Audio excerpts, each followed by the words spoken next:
And can I also please ask Mike to confirm that the live stream is working correctly?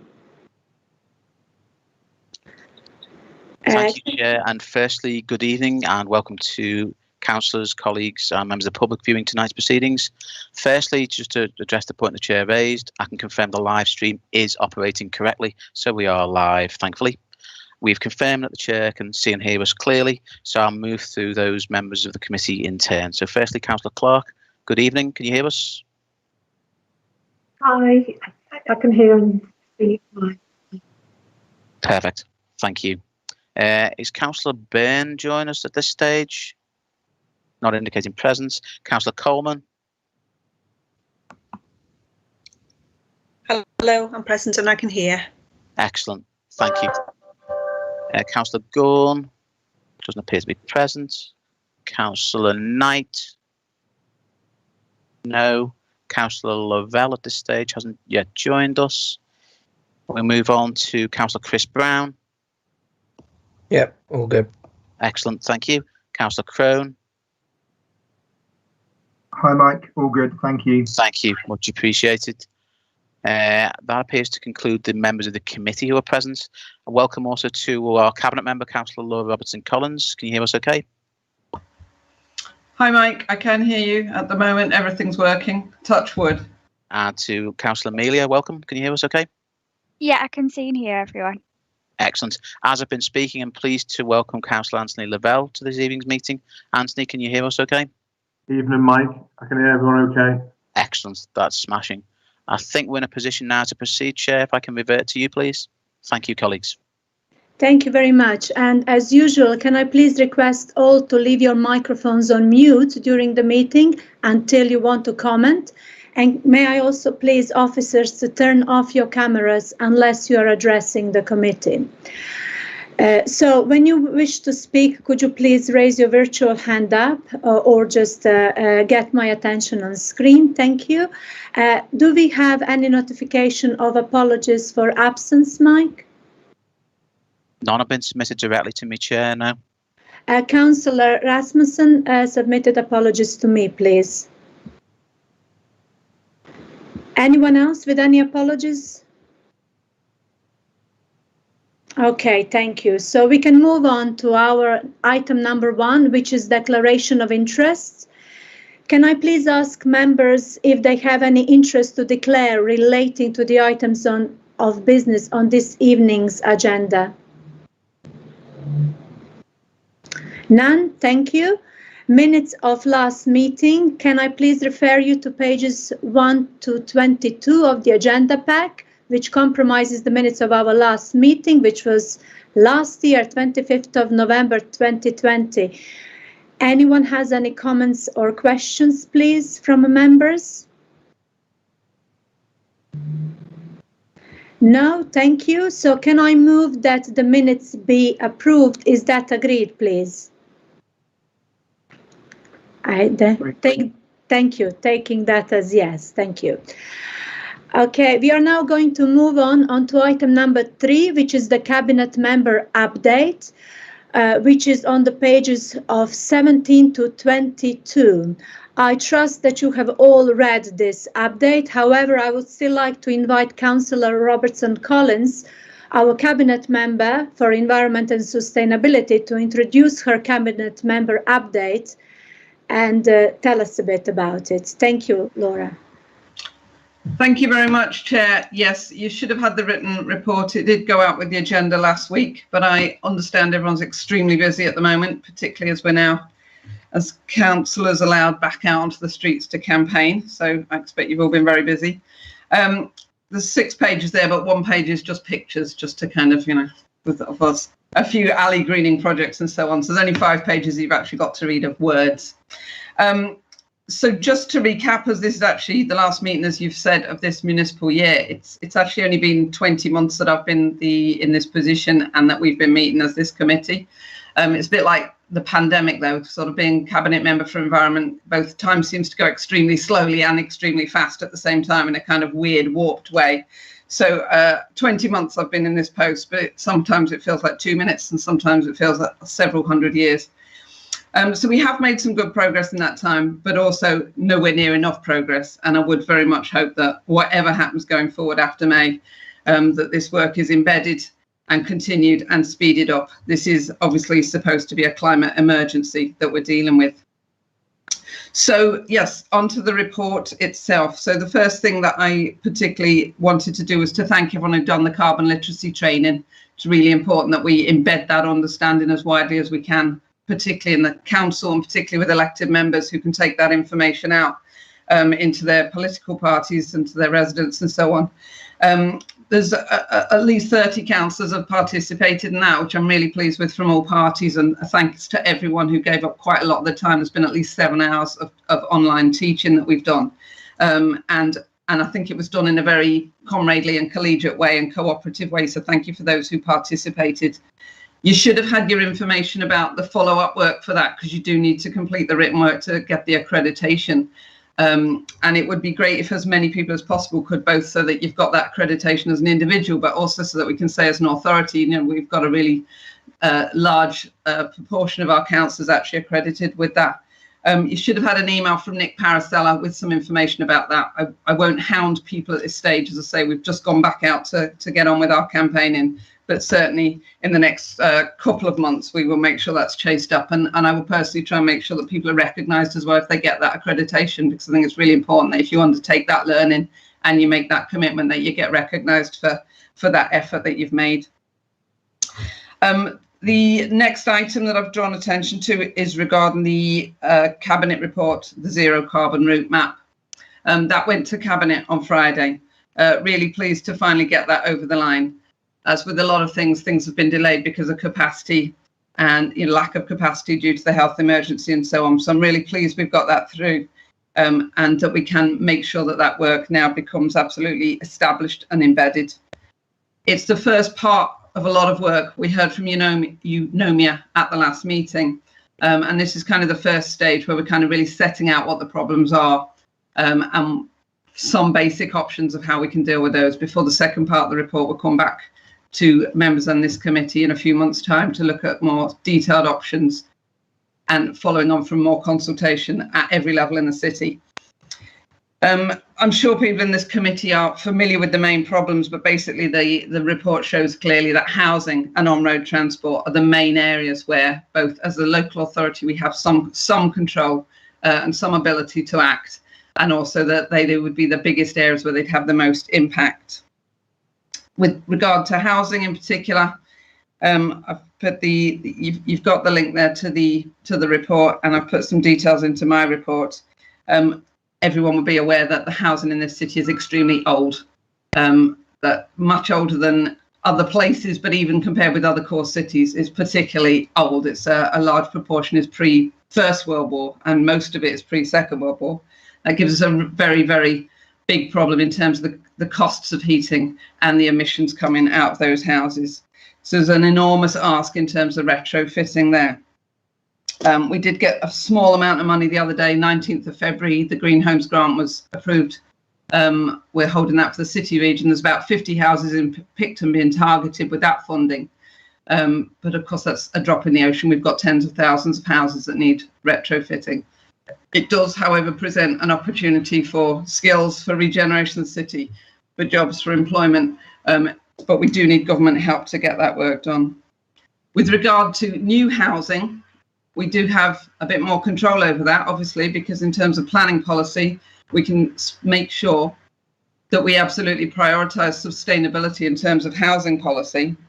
And we need to do that going forward. And that's sustainability, not just in terms of the actual buildings, but everything around those new buildings, all to do with the transport links and every other aspect of whether it's large scale or small scale new buildings.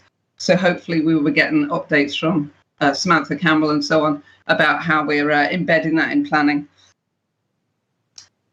With regard to transport, then that's the other area where we really have some control and can have some impact. It's the second biggest area in terms of carbon emissions.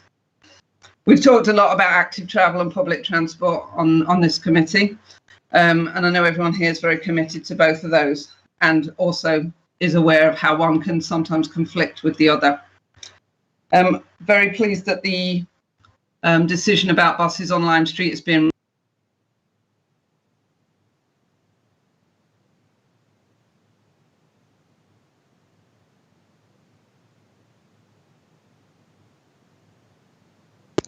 Chair, I believe our cabinet members experiencing technical difficulties at this point. Yes, it's the same. It's the same for me. If I may, Chair, I'll try and make contact directly with the cabinet member, trying to secure their return to the meeting at this stage. Just very briefly.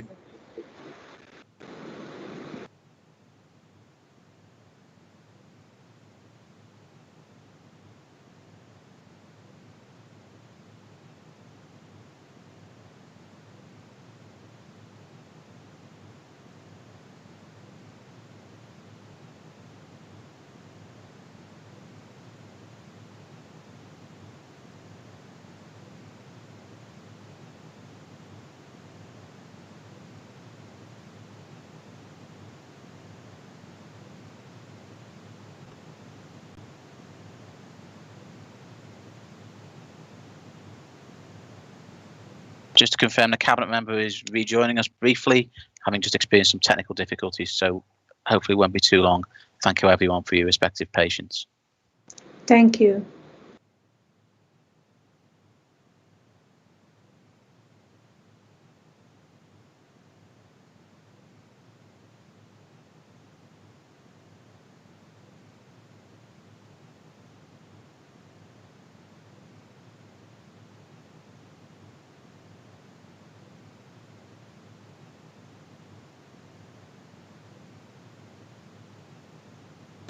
Chair, whilst we wait for the cabinet member to return to proceedings, you may want to take one of the other items briefly, potentially item 7, conceivably, as a relatively focused and self-contained request. Item 7, okay, and could you please, which is item 7, please? I'm just... Yes, Chair. Item 7 is the use of scheme of delegation report within the Community Services Directorate, so it's a factual report only. Okay, great. So if you go to that factual report, please, and I believe that's Colleen Martin to give us this report. So if we have a look at item 7, please, and all the decisions that have been taken. Yes, thank you, Chair. So just to explain, obviously for members of the public who might not be familiar, scheme of delegation is written into our constitution, whereby officers, in consultation with the relevant cabinet member, can take decisions under policies that have been agreed and supported by cabinet. So this is very much in line with the strategic direction set by the mayor and cabinet. What the list and the scheme of delegations provides is a highlight in terms of a brief description of each of the reports there. However, I just want to reiterate that all of the reports are accessible in full detail on the internet. On the internet, so any member of the public can access the full details of each of the reports. The list is there for everyone to see in terms of that short description, but myself and my colleague Chris Lomas, who's also on the call, are happy to take any questions from members of the committee about any of the decisions that have been taken under the scheme of delegation. Thank you, Colleen. Do members have any questions on this, please? Item number 7, that is. I mean, I can start having a look at these items. Some have finances attached to them, as in how much money was committed to certain projects, and others don't. So I just wanted to know about that, please. So it will depend on the brief description that has been provided, but obviously where there is a specific amount of where it's grant that has been accepted or it's a use of grant, and we have to be very clear in the scheme of delegation about the allocation of budget, that is where there will be a specific finance contribution. So for example, if I look at DPCS 60.20, that's the climate change tender award, and that's very clearly what we have committed as part of the tender to bring in Eunomia to support that work. However, there are other reports which are very much about committing of resources in terms of value in kind, not necessarily a financial amount. Okay. So a different example will be appointing the Lancashire Wildlife Trust to deliver a programme. Urban Green Up, that will be an amount that won't necessarily be a specific amount per se, but actually committing them to a piece of work that will be done over the course of time. So it might not be an overall amount. So it will differ. Again, for each of the reports, if there is a financial implication and a financial commitment of resources, the detail is absolutely in every single report. So if there are any questions or members of the public, they can look at those, and obviously we as officers are happy to take any questions about the schemes of delegation or about the decisions that have been made and respond to those through that mechanism. So it won't always be included in the decision or the subject, the brief description that's there, but any financial implications are all described in the reports. Okay, thank you, Colin. That was my question, because in a way, like, there was one of those was about architectural studio, and there was no finances there. So I was just wondering if that was in kind or not. So, for example, that was the question. Yeah, in terms of having them all, if there is some money committed, so that's available there. It will absolutely be available in the detail of the report about what that value is, whether it's value in kind or whether it is a cash contribution. It sometimes differs on how the decision itself in terms of has been written. So that's where that variation comes in. But the detail of the finances allocated and the value in kind resources are within each of the specific reports. Thank you very much. Thank you. And welcome back, Laura. So if you would continue, you were talking about the housing and retrofitting. Thank you, Lana. I was, but then I went on to active travel and public transport as well. So we had touched on housing, and I apologise for the shutdown there. I cannot explain that. I do apologise. So yes, just talking about buses and the need for active travel and public transport to be prioritised, and for those to not be one at the expense of the other. It's a very careful balance how we do that.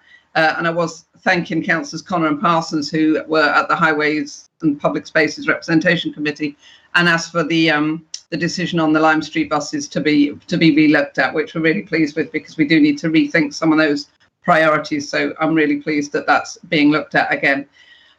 We've kept the city bikes. We've got our e-bikes now as well as part of the city bike process, which is all great. Obviously, everyone's out cycling every lockdown and so on. It's and walking. It's great to see so many people engaging in cycling.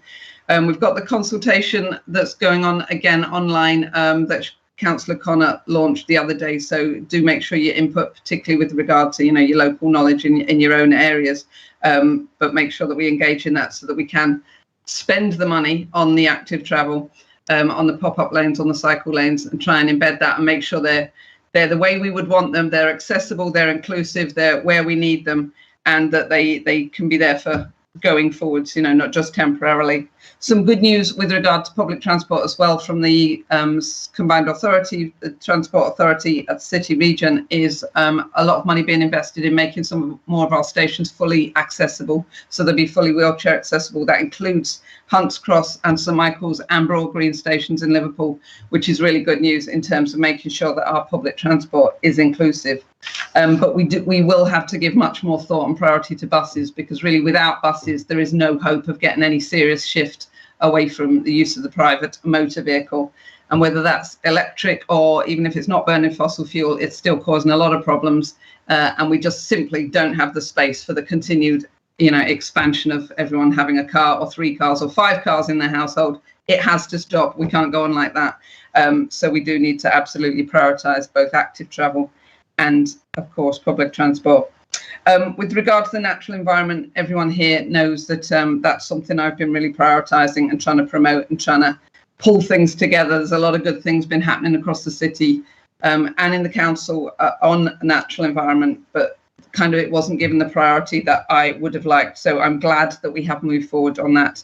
But we really do need now to embed our wildflower meadows and so on into the management of our whole land spaces. So it has been raised several times at the committee around not mowing things, and I've kind of tried to deal with that operationally. At this stage, if someone knows somewhere that shouldn't be mowed, please tell us, but we are doing much more work. And certainly Chris Lomas is trying to do work with the actual contractors in terms of changing the emphasis of that work. So instead of just cutting grass, we build in the knowledge around looking after our wildflower meadows and keeping sort of more an all-embracing and comprehensive policy around that biodiversity, and encouraging protecting our flora and our fauna, and particularly our pollinators, of course. Wildflowers also have a vital role in terms of holding carbon in the soil. So there is a really hard edge side to that as well. It's not just about the ecological environment emergency being separate from the climate emergency. They are very closely linked, and we need to do some more research into the benefits that those flowers bring in terms of holding carbon in the soil.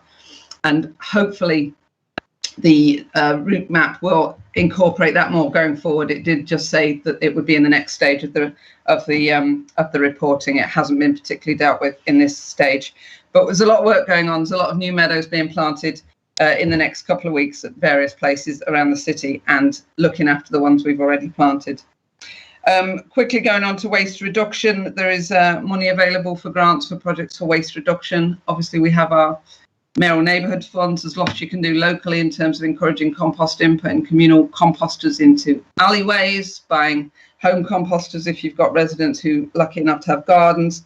And there's lots of things we can do around that kind of local agenda. However fantastic our parks are, and we do want them to be fantastic, and everyone's been really appreciating them the last year, we're not going to green the city unless we green the whole of the city. So it's not just about our kind of, big ticket heritage parks and green flag parks and those kind of things. We have to make sure we're planting in alleyways, community gardening, food growing, using those vacant sites as even if just as meanwhile sites for communal gardens, and really kind of promoting that. And we all have a role to support that as local councillors. So hopefully that can all be brought into the wider zero carbon agenda and the work that we're doing across the city. Finally, Lena, I will finish just to really thank everyone. As I say, it's the end of the municipal year. I've been here 20 months. It feels a lot longer. Thanks everyone who's supported me since July 2019. It's great to see Lindsay back, as she's been my ACM for a lot of the time. She has been ill, and Emily's been helping me as well. So thanks to both of those. Thanks to you, Lena, because I know you've really tried to drive this agenda forward, and the members of the committee. Lots of officers, lots of other partners, lots of other colleagues and comrades from not just in Liverpool, but across the city region. So thanks to everyone who's helped. And I will take questions if I don't get cut off again. Thank you very much, Laura, and thank you for this detailed report. It is really good at the moment because we do have this baseline that's been given to us by UNOMIA, so it's something very concrete that we can work with. Now, I have 3 questions, 3 councillors wanting to ask questions, and let's take them in the order that they lifted their hands. So first is Councillor Chris Brown, then we have Councillor Alison Clark, and then we have a Councillor Tom Crone. So, Councillor Brown, please. Thank you, Chair, and thank you, Laura, for your report. As you say, you've been in for, nearly 2 years now, I suppose, in the role, and I hope that whatever happens in the elections in May, that you're right, that this agenda kind of goes forward, and whoever's in whatever role, I think there's great opportunities with this role. Just a quick question, and it may be that it's a highways issue, but I just wondered what the current status is with the school streets, and what the situation's been. I know with COVID and whatnot, but my understanding that a number of consultation letters were meant to go out, particularly at the one within my ward, and I just kind of wondered if you could give an update on that. Certainly, Lena, do you want me to come back each question? Yeah, sorry. Yes. Let's. No, thanks for that, Chris. You're right. I didn't put much about that in this report. It is work there's a lot of work been done on it. We did do a consultation actually before the pandemic. It was something we were really trying to focus on, but that really kind of focused our minds and has helped in some ways because you had to have the social distancing outside schools and so on, but also has hindered because a lot of the time schools haven't been there or been dealing with other emergencies and it's been really hard to engage them. There's some highways staff who've been absolutely fantastic on this, particularly Russell Oakes, also Ian Wiggins, who've really gone out and been in contact with lots of schools. So we've got the work going on in West Derby that's externally funded with Sustrans. There's some really, a lot of progress has been made there with some schools. And there's about 10 other schools that we're looking to trying to instigate the School Streets project. So there is training been offered to those schools who've expressed interest in participating. I think it is about 10 schools. There's training that's actually been set up. Obviously, the dates have sort of, been pushed back a couple of times because apparently it has to be physical training. You have to be in a room, not online, so that you can manage those school streets and you can be responsible, whether it's staff from the school, governors, local councillors who might want to help. That training has been offered so that people can get involved in that. And then we can actually, some schools in the middle of April will be able to then, once they've had that training, move forward with actually closing that street outside the school. So the schools they've all been offered support, they've all been offered various highways interventions, but those that have wanted to progress to actually taking this step, that is being pushed forward. That training's on offer. It should be done if not this month, then next month. But it's something that as local councillors, again, we really need local members to kind of be intervening and promoting that with their schools. We all know there's a problem, and which schools? Most schools. But the school has to kind of actively engage with that, and it has to be a partnership working, because there isn't another resource to just send in there. There's also opportunities through the Living Streets. They've also got funding for support in terms of promotional activities. So we've got the Sustrans and Living Streets and the work that we're doing ourselves as a council, and we have tried to work closely and pull that together to make something that's bigger than the sum of its parts, and hopefully we will still progress. But basically outside of London it's really hard to get that progress because we don't have that enforcement power outside of school. Someone has got to go out there, move a cone and tell the parents not to drive down, and we've got to have a resource somehow from within or connected to the school to deliver that. So any help you can give at any of your schools, please do. And if you want to do that training through your local schools, then that's available to councillors as well. Thank you, Laura. Chris, you're satisfied with that answer? Yes? Unmute, please. Sorry, I couldn't unmute myself. Yeah, I guess really I wanted to know what the situation was re the training. I mean, obviously we've had the pandemic, and I appreciate what you're saying, and it maybe needs to have been kind of physical training, but it seems to me a slightly missed opportunity that we couldn't have done some of that stuff online. I agree with you, but it's external training, and that is simply what we were presented with. And also schools have not been able to release their staff at this stage, so we have been trying, and Russell has been sending out dates, but because of the problems schools have faced, we've had to obviously respect that and work at the pace that schools want to, and say it's not being done to schools hours to be done with schools. So if there's any particular school that you're concerned about, or that drop an email to me and I'll make sure you can be updated on that one individually. But it is basically a question of kind of working with each school at the pace they can go at.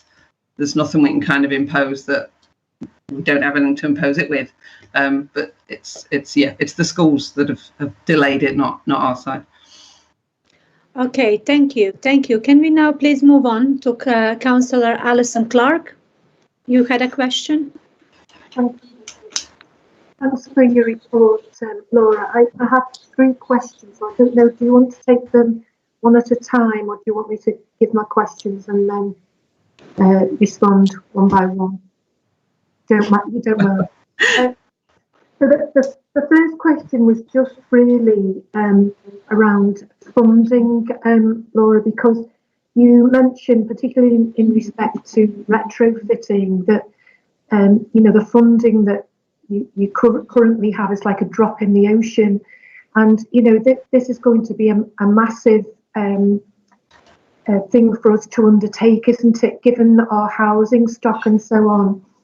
So I just wondered what work was going on in order to get funding to allow us to, tackle these problems of retrofitting, and also, in terms of travel and so on. So that was the first one. Do you want to answer that, Laura, and then I'll ask my second question? The reality is that we are pretty dependent on government funding for this. You'll have heard about the owner-occupiers funding. I mean, that's been a complete shit show, or whatever word I should use on that. The other problem is they're very short of accredited providers of the work as well, so it's kind of both sides of the problem. But unless there's more movement from national government, it's going to be a problem for us and every authority, absolutely, because owner-occupiers are having trouble accessing the funding, and local authorities and so on are only just starting to get some money coming through. We are limited what we can do in that as local authority, but what we will do is the funding we get will be strategically aimed. So to say, it's not going to be splattered around the city. We're focusing on an area in Picton where we can move quickly, where we already know where the problems are, where the Healthy Homes team can already identify places where we can go and get that spent quickly. So all we can do is, when we do get an opportunity, is to make sure it's done as quickly, as strategically, and as well directed, so that nothing is wasted of what we do get. But basically, we need to get rid of the Tory government, Alison. Okay, can I just bring in Colin Martin, because she lifted her hand? I'm assuming. Thanks, Colin. Yeah. Yes, so thank you, Chair. So there is a significant amount of work that is happening to not only draw attention to the issues, but also raise it in terms of the profile. The Councillor Robertson-Collins is absolutely right. There is a significant ask, if you like, with government, but there is also about how not just the council does this, but actually our private sector and developers going forward, etc. What you will see which is very clear in the economic recovery plan that we developed approximately 6 months ago now, around the kind of ask for Liverpool, but the expectations and our commitment going forward. Housing refurbishment, the retrofitting is very, very much a part of that kind of investment program and our thinking. So there is a lot of work in terms of identifying not only what the resources are that are needed, but how those resources will create tangible outcomes for not just the council, but the residents and businesses that are involved in the partnership. And it very much builds on the climate change work that we'll be talking about later. So there is a significant amount of work that is happening to draw in those resources, but it does take time to get that allocation.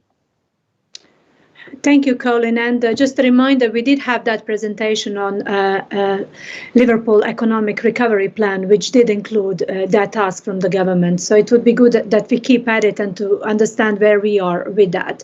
Alison, do you want to ask your second question now, please? Yes. So the second question, Laura, was just around active travel and the 4 new proposed cycle routes. So I'm aware that the consultation is going on at the moment regarding those routes, but I just wondered how that was being advertised and how people were being made aware of that consultation.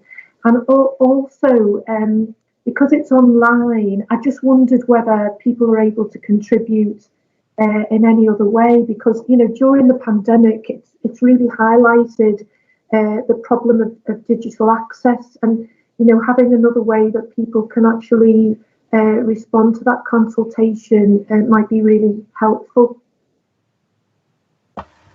I do completely agree with you.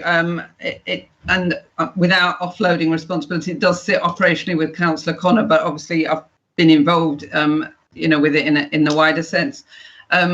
There is a real problem about how we would do that in a pandemic, but obviously for councillors to be publicising it locally is the main thing, is to cascade that. I mean, obviously you've got your own networks.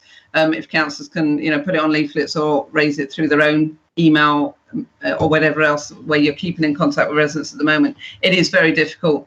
And you're right, there's always a large section of people that we're not going to have contact with.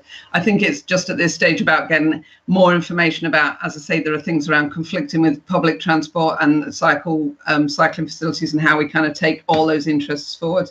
And we just need any information we can. But if anyone can do any help in publicising it, I can only ask people to cascade that out and try and support the process, because it is really difficult. I agree with you. Thank you. May I just jump in there, because it's related, and that is about Active Travel Forum that I know that we had. Yeah. Is there any chance of us reactivating that? How is that functioning at the moment? Because that is also about consultation, really. Certainly, there's a cycle forum that's still very active. I don't know if, and I assume they would be making their views known. I can't imagine they wouldn't be. I think Alison's got a point that we need to be contacting the people who aren't the kind of ones who always make their voices heard, that we get to hear from the other people who are harder to reach, or that we find harder to access. So there is a real issue there, and there always is with any consultation, isn't there? But as councillors, we have to take some role in that locally. Thank you.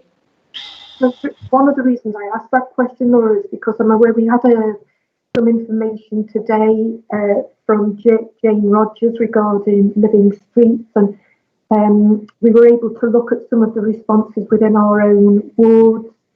And I was quite surprised when I looked at Nosy Ash, because there was a lot of positives around cycling, but that's really not what I'm hearing from residents.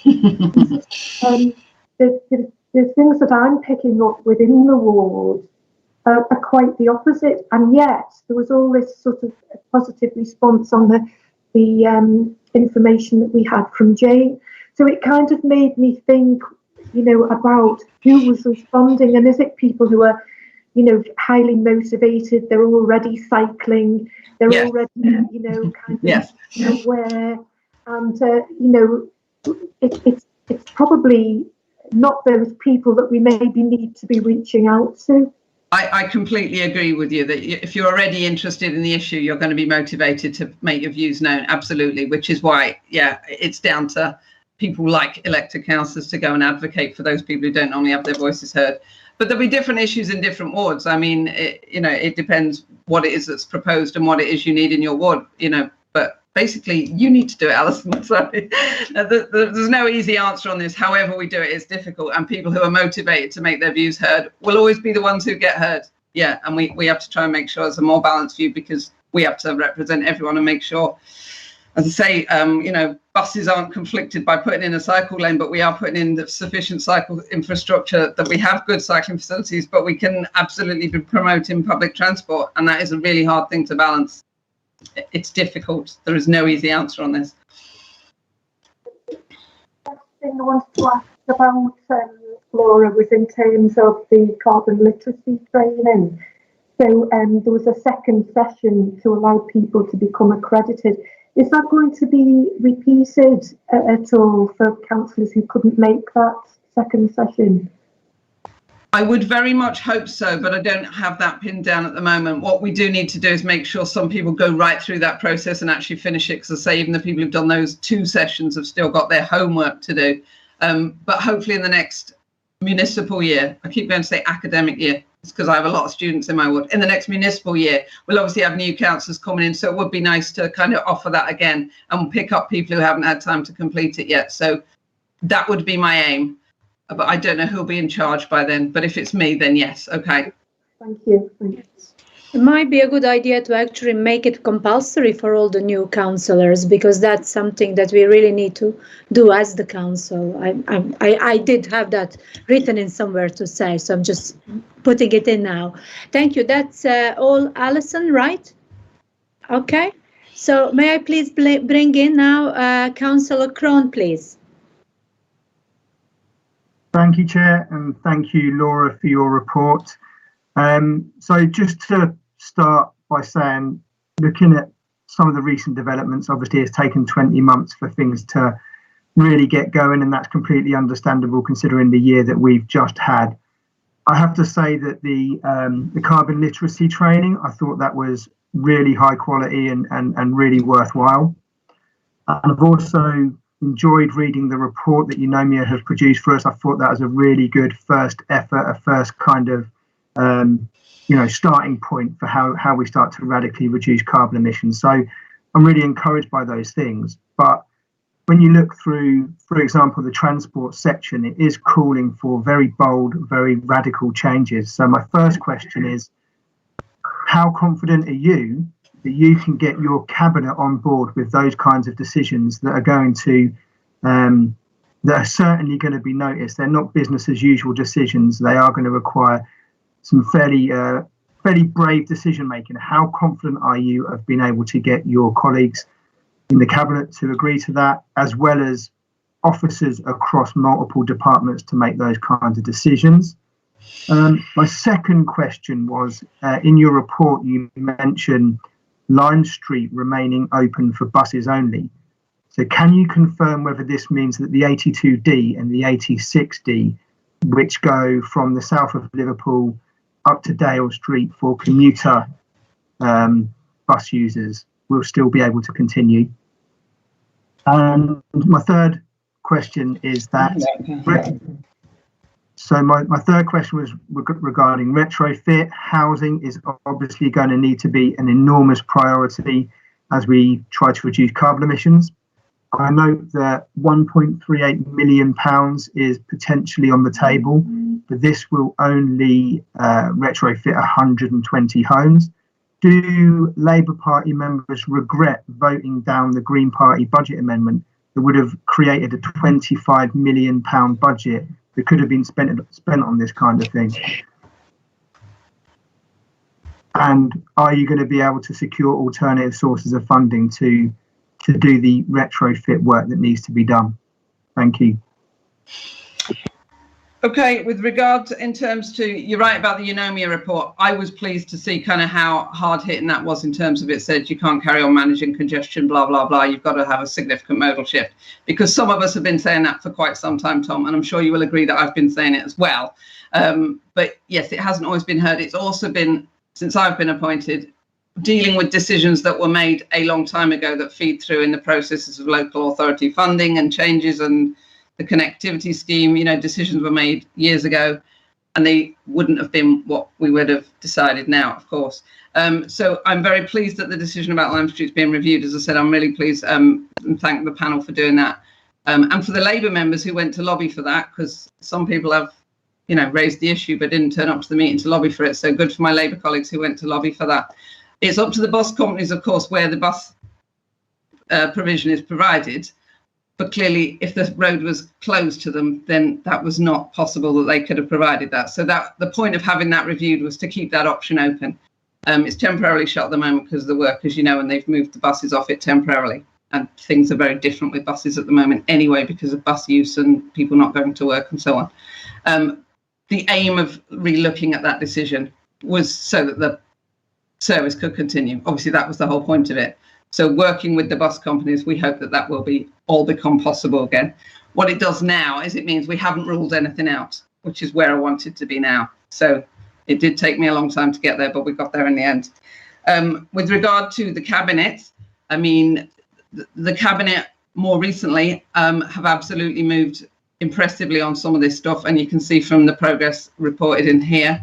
And we don't, as I said a couple of times, who knows who's going to be in charge in a couple of months and who's going to be in the cabinet. I don't know if I'll be in post. I don't know if anybody who currently is will be in post. So it's hard to say, but we'll carry on the work we're doing at the moment for certain until, you know, with the current cabinet are still here at the moment. And we will be keeping going on this good work with this much more positive and proactive attitude. And the point of the zero carbon report is that it does embed that across the whole council. I mean, I can't literally be responsible for every single officer and everything decision that's made, but the point of that is that everyone takes that on a high level, as Colleen and other officers that have been here have tried to explain, that that is now embedded as a priority for the whole council. So it should be happening. And obviously it's down to us to make sure that we're scrutinising that and checking that, and for cabinet members to intervene where we can if it's not happening. So we are doing our best, but nothing is certain at the moment, I can assure you. And with the retrofit, we've already had that explained, how difficult that is to get that funding. And yes, we passed a balanced budget, and I'm very pleased that we did that. Thank you, Tom. Do you have any other sub questions, or would you like to respond? Sorry, just a brief point that's slightly separate. It just seems to me that it's a little bit the wrong way around, that we're now discussing a decision that was already agreed by Cabinet last week. It would be better if we could scrutinise these decisions in advance and talk about things that we as a committee think should be in there as well before it goes to Cabinet. Do you mean the zero carbon report? Yeah, sorry, that's what I was talking about. I do agree with you that, and it does sometimes just depend literally how things fall. Like you've got the Clean Air Plan coming here tonight before it goes to Cabinet, especially with having less meetings as we do at the moment. But we did have the Eunomia presentation, so we were, you were as a committee aware of some of those things. But I take your point, but it's literally more the mechanics. I'm not going to miss the opportunity of getting a zero carbon report to Cabinet, put it that way. There was no way I was going to kind of wait for it, because in the current climate, you don't know what's going to happen, and it may never have got agreed. So when I get a chance to get something across the line at the moment, just kind of try and do that. So it was a coincidence that it came that way around. It could have been the other way around, and the Clean Air Plan is the other way around. Thank you both. I think that's a really good point, but I think genuinely in this instance that this was a very good move, because we did have that Eunomia presentation, we did have carbon literacy training that if we attended, we would have learned where carbon emissions are coming out the most. Now, most of the questions that I've had have been have been already raised, but I would like to go back a bit on housing, because it's quite interesting from the report that we've learned that actually 30% of all emissions are from homes, and then 60% of all carbon emissions for this city, that's important, is from all the buildings. So are we committed currently as the cabinet in this administration to actually be ensuring that all new developments that we are building are zero carbon housing? That must be the standard, that passive house standard that is the internationally recognized certification for development. Can we ensure that? I know in your report, Laura, you wrote about garden site as a really good example. Festival garden site as a good example of eco development, but generally speaking, all of our housing needs to be now made of that kind of a zero carbon housing standard, because otherwise we will have to be retrofitting it again in a few years' time. So that is quite important. And it's good to see this now, that obviously for this committee, in whichever form it comes again next year, we will also need to have present a cabinet member for housing, obviously, because that's one of the big issues that we've learned. So I think that's kind of my question there. Obviously, in terms of energy as well, it is important that all these new housing are also generating their own energy. And that is something that is, again, now in the report that is coming up in the agenda next. So quite crucial that all these houses are actually zero carbon, the new ones that we are building. Is that planned with all new housing developments that we have control over? I'm trying to identify the question in there, Lena. I'm totally agreeing with what you're saying. I think in terms of the political leadership, the absolute commitment is there. Certainly Councillor Kushner, the current housing cabinet member, is as committed on this stuff as I am and other cabinet members are. The reality, however, as you know, is that planning legislation sits somewhere over there through a looking glass that nobody understands and lives in some parallel universe. And we can only put through what isn't going to be challenged and all the rest of it. And, we have to have policies in place that stack up and all those other things. So there are, I'm not sure what they're called, the sub policies of the local plan and so on. They are being formulated with sustainability at their heart, because, that is now the principle that we're working to.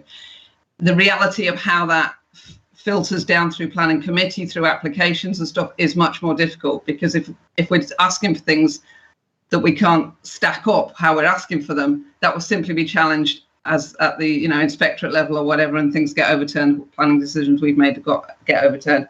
So it has to be about working with developers all the way through, whoever they are. But guaranteeing at this stage that every development would be zero carbon, I couldn't personally make that pledge, because there's not the things behind to make that happen. Having the political impetus to try and make it happen, that I can guarantee, because that's in our control.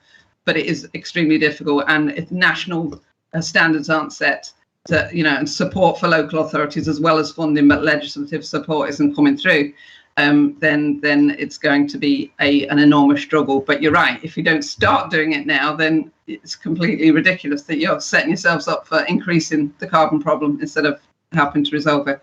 We need to get rid of the Tory government. I don't know if I mentioned that. Yeah, sure. But obviously it is all about policy change as well at the national level. However, as Liverpool, we should be attracting those kind of developers. Yes. Would be providing us with such zero carbon houses. So I think that really needs to be the aim. So yes. I just wanted to add that. Great. Thank you. May I please ask the members that we thank Laura for her report and we move it, please. Is that agreed? I'm taking that as yes. So we are now going to move on to the fourth item of our agenda, which is Liverpool, a net zero carbon city, and that is a stage 1 findings and route map. And now we've already covered some of this already through Laura's report. These are the pages, though, on 23 to 52 of the agenda pack. And again, could I ask Laura if you would have anything to introduce and comment on this report, and following you, the officers, please. Yeah, sorry, I didn't realise I was going to be speaking to the report as well as speaking to my report, which is about the report. Only to add that, say that this is the first stage of a 2-stage process, and then in between there will be extensive consultation on lots of things, including those ones we've just discussed at some length there. And then the council will receive later in this year, as in 2021. So at some stage in this year, the outcome of these initial things and findings and the consultation, and then more definite options for how we take that forward. And that's the work that we commissioned from Eunomia. So the specifics of that consultation, as we've discussed before, I wanted hopefully some form of citizens jury, whether that can be incorporated at this stage or whether that be a subsequent stage, and exactly how that stakeholder engagement is ongoing. I think I might need to refer back to the officers because I've slightly lost track of where we're up to on that. But certainly this is the first stage of a 2-stage process with consultation in the middle and very much the beginning. And I don't know if Colleen's got anything to add. Okay, if any of the officers have anything to add, that would be great. Thank you. Thank you. Colleen, please. Thank you, Chair, and thank you, Councillor Robertson-Collins. I won't go into the detail of the report because obviously the interim report does give that from Eunomia does give that baseline assessment of where we are and some of the real challenges that we need to consider and actions that we should be looking at as Liverpool. It also gives a very fundamental outline of where we are from a technological perspective as a nation and globally, of where things can actually be implemented compared to perhaps a more theoretical discussion. So it's about that kind of consideration of what is in reality something we can do this year, next year, but actually what are things that we might need to take forward and plan for, but also that are still in development and therefore cannot necessarily be relied upon. So that interim report is what that baseline is about for us. As mentioned, it did go to Cabinet on Friday, and the reason it went to Cabinet was to seek the support and the endorsement from the Acting Mayor and Cabinet to engage much more widely in both with internal stakeholders but also external stakeholders. So a number of our voluntary sector organisations are key partners, because absolutely it is not totally within the gift of Liverpool City Council to achieve our net zero carbon ambitions for the city. We absolutely need the public and businesses and our communities to be on board with that. So stakeholder engagement is vital, and what we were seeking was that Cabinet support in order to take those next steps about bringing people in. So if I refer people to the interim report in terms of those next steps and give an outline of exactly what is going to be happening.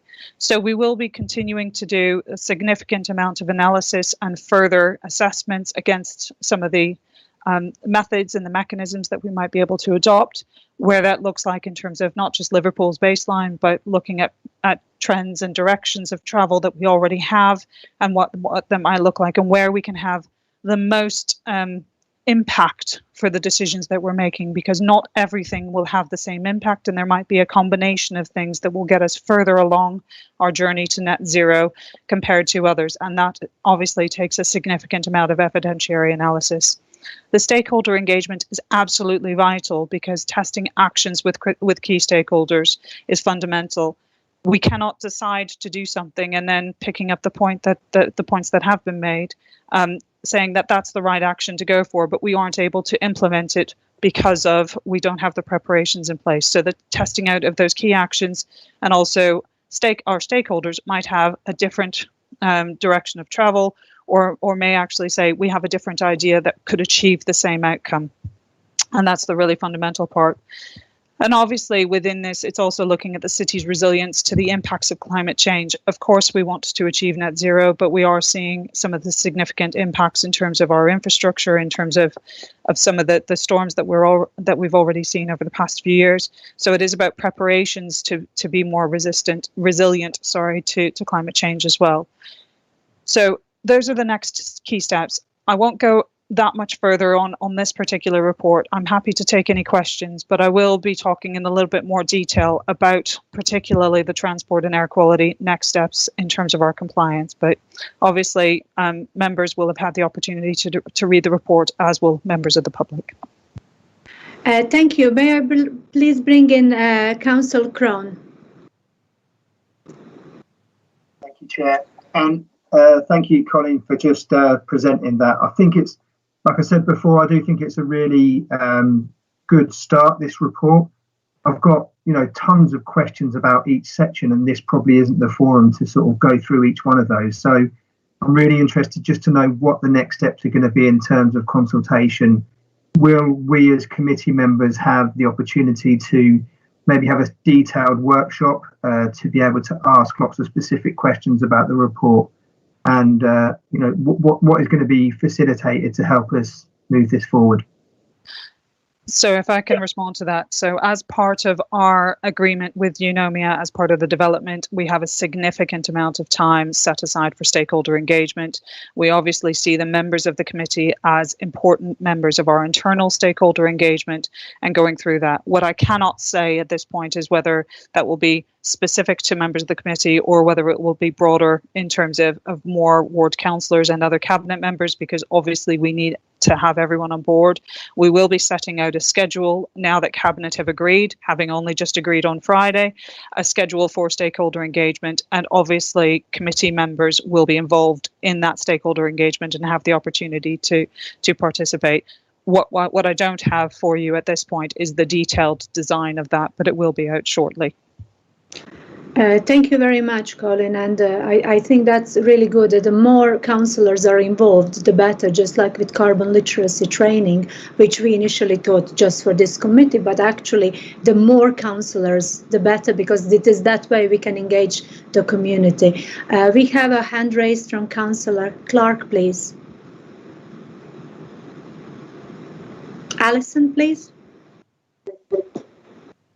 Thanks, Colleen, for the update regarding that. So my question is about consultation as well. I know in previous committees we've talked a lot about engaging residents across the city, because this sort of change that we're asking for, it's going to require behavioural change from people.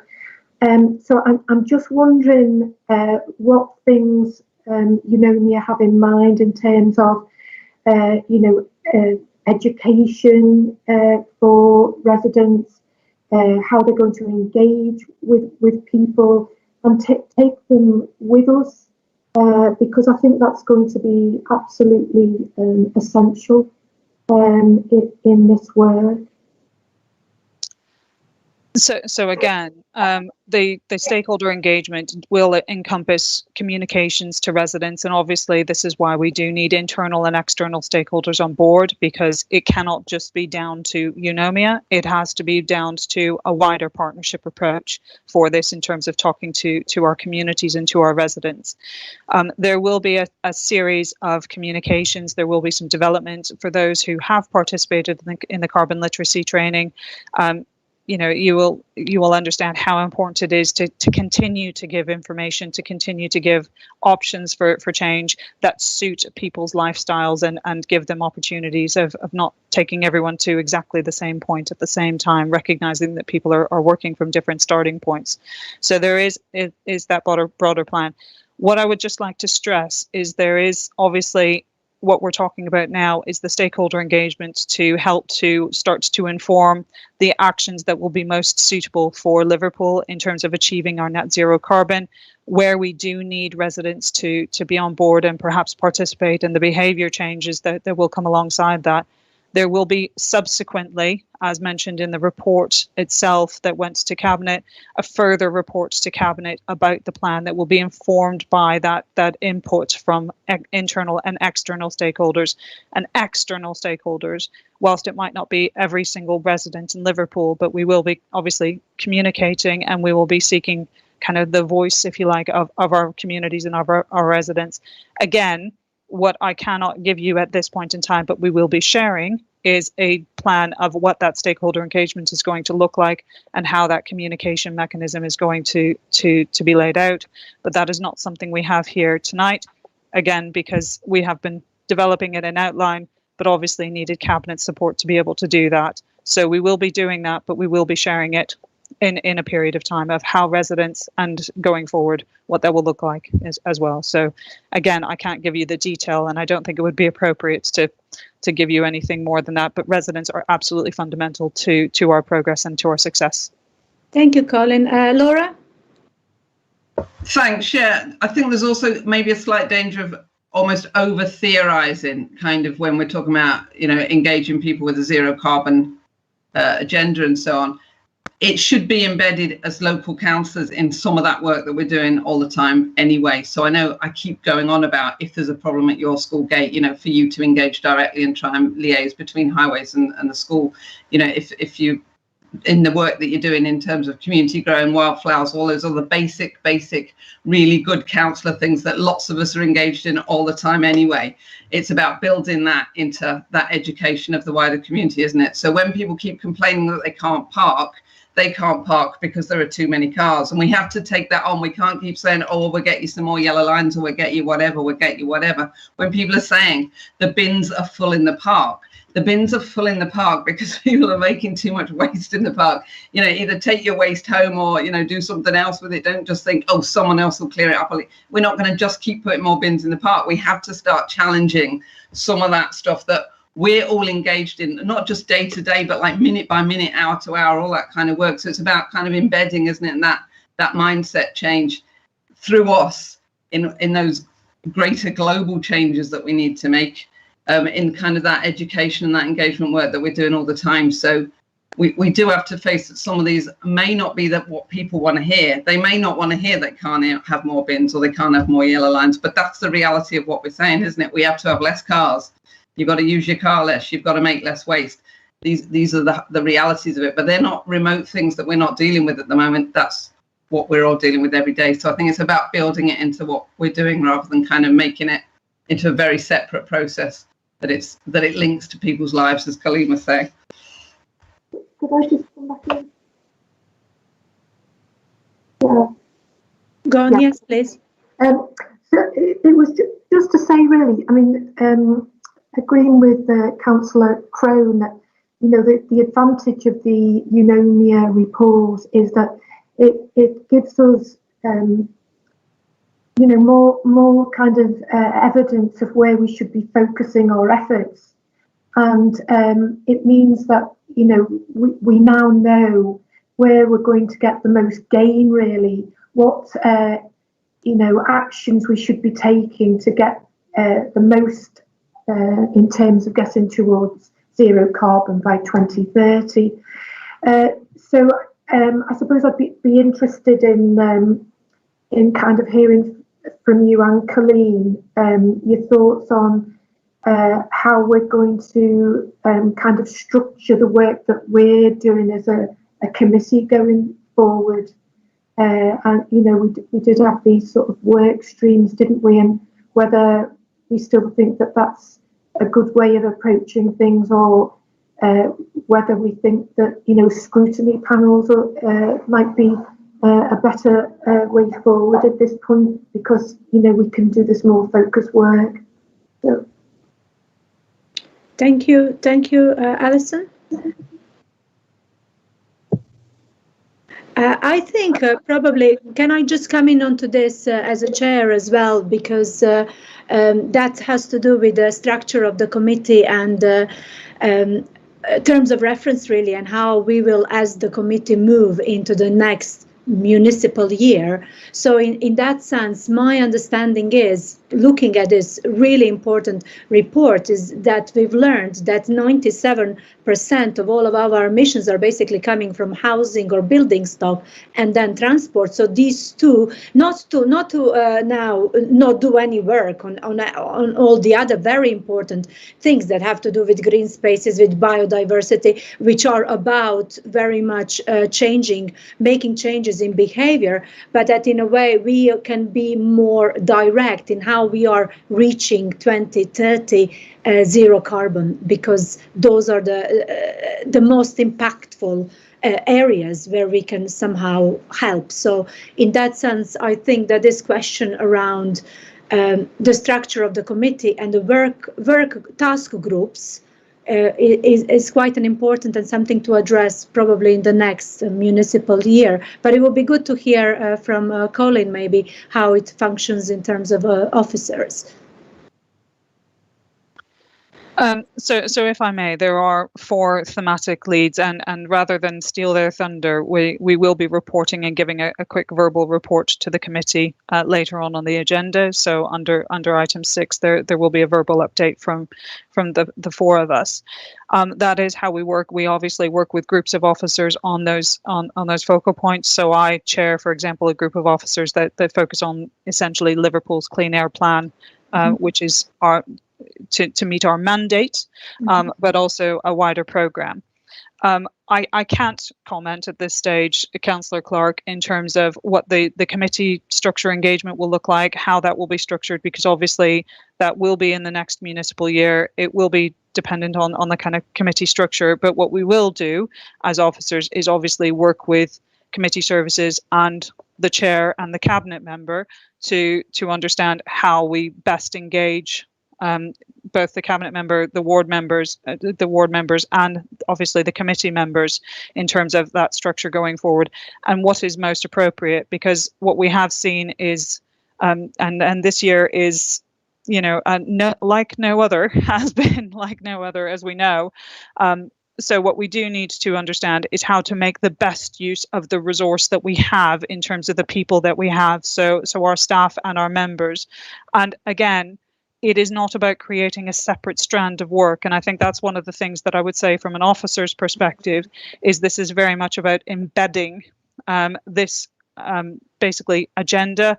Achieving net zero carbon by 2030 for the city is fundamentally part of all of our core plans. And I know Sam Campbell, who leads on the planning side of things, Darren Hardy, who leads on low carbon economy, and Chris Lomas, who leads on waste and resources, alongside myself with transport and air quality. We are absolutely embedding this as part of our regular plans, and you will see that obviously the implications of climate change are considered in every single report. So it's about making this part of our normal business, not seen as a separate strand of work to look at. So that's very much the focus of officers and the focus of the direction of travel of where we're going.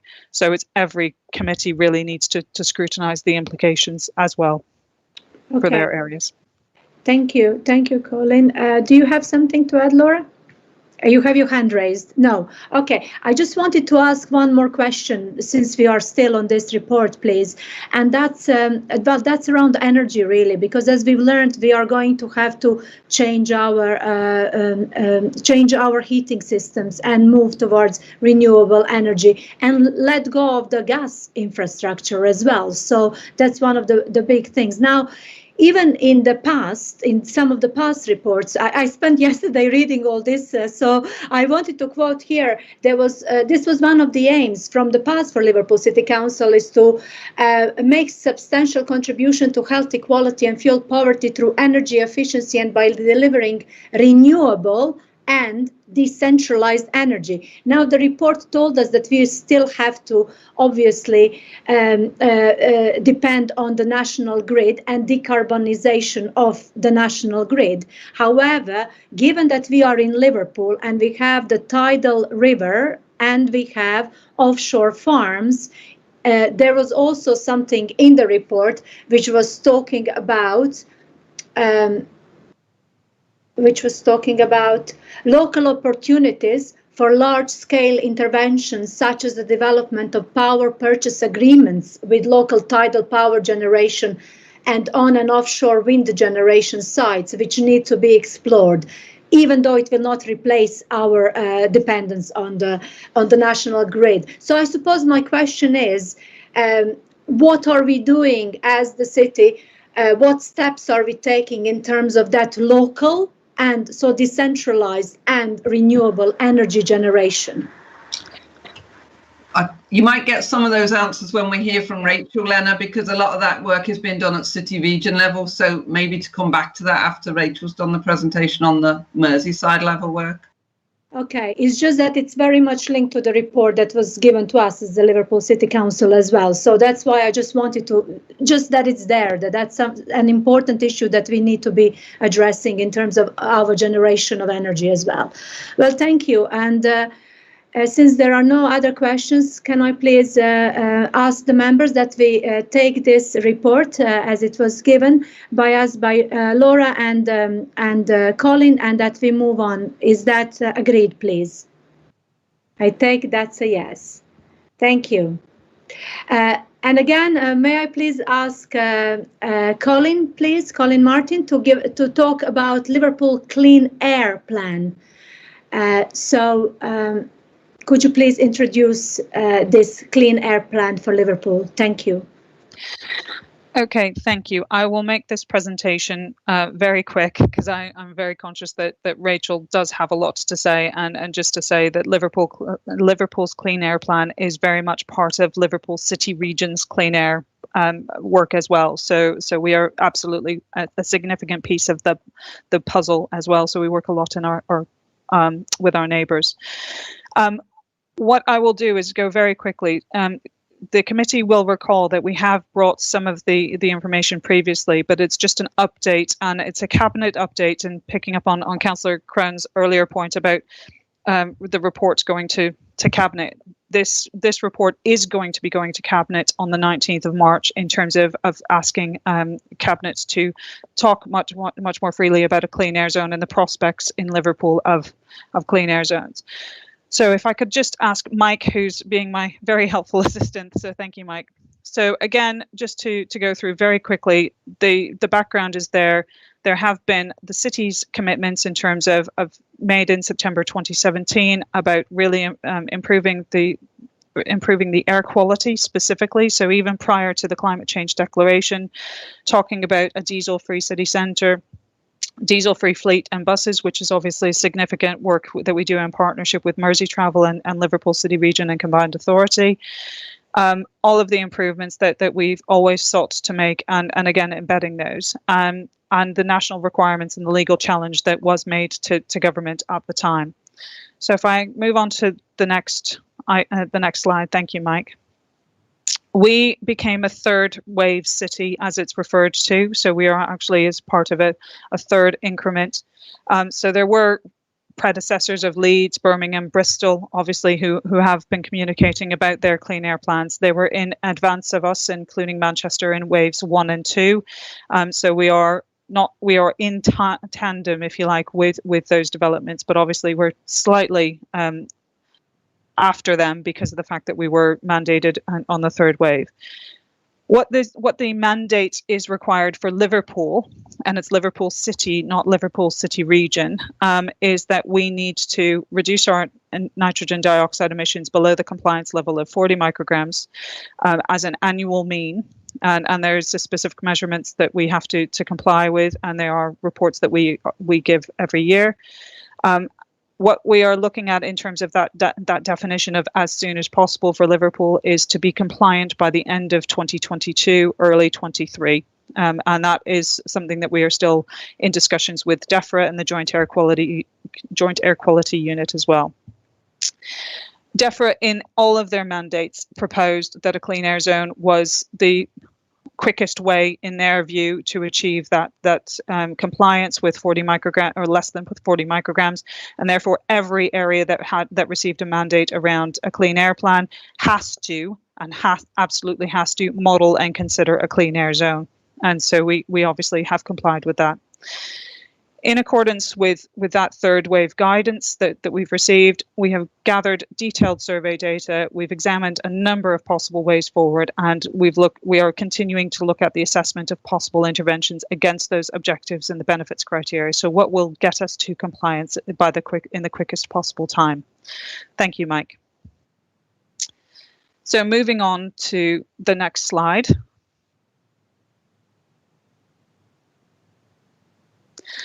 So what we have done is we've done a significantly more detailed compliance review. We presented a strategic outline case of the work that we were proposing in February 2019 and undertook a significant amount of detailed traffic observations. And just to remind people of the scale of that, we had 43 strategic camera sites, which were all automatic number plate recognition. They were in place for that 1 week period in February. So obviously this is pre-COVID as well, just to highlight that. 43 strategic camera sites, 7 million vehicle movements and 500,000 individual vehicles were assessed as part of that detail. If I could ask for the next slide. So what we have done with that detailed modelling review is, sorry, just bear with me, is essentially undertaken a significant amount of air quality modelling and transport modelling. We drafted an outline business case which was submitted on October 2019. And in that business case, and this is a very fundamental point for the committee to be aware of, we use those outputs based on 2016 and air quality monitoring. And there is a significant reason for mentioning 2016 is actually part of our argument and why our business case was always draft to JACU was because we felt the more appropriate baselining year was 2017. And subject to discussions and creating more evidence, JACU have actually agreed to that and agreed to that in 2020 to remodel our baseline in terms of where we were coming from to where we are going to in terms of our level of compliance by 22. And that does really significantly influence the measures that we need to undertake. But based on that 2016 modelling and that draft modelling, what we saw was that there would likely be 59 road link exceedances across Liverpool, that no size of or category of a clean air zone, there are 4 categories, would bring compliance to every single exceedance across the city, and that it has a clean air zone category D, which is basically the most comprehensive and encompasses private vehicles as well, plus additional core measures would be required. And that was based on that 2016 baseline. Exceedances based on that 2016 air quality data are presented here, and I appreciate that people won't necessarily be able to see the screen in that much detail, but what you can see is the proportion of basically the contributions to those measures in each of the different sectors. And essentially it tells us the types of vehicles and therefore the types of emissions that are being created and from what vehicles, and therefore what are the changes we need to make. However, when we got agreement from JACU to change to our 2017 baseline, it became much more refined. And what you can see is that direct difference in terms of the different areas that we're seeing here. And this is the baseline of 2017 of those areas that we anticipate without any action would continue to exceed the 40 microgram per meter cubed per cubic meter. And again, based on those smaller segments, what we can see is the contributions of LGVs, so light goods vehicles, heavy goods vehicles, buses, coaches, diesel cars compared to petrol cars. And they do change. And it has actually amended and shifted what we anticipated, which is why we had argued long and hard with JACU about redefining our baseline. What that has done is it has basically required us to do much more modelling, and therefore we have some outline modelling based on this 2017, and we do need to undertake some more significant detailed modelling, but I'll come on to that in a moment. If I could have the next slide, please.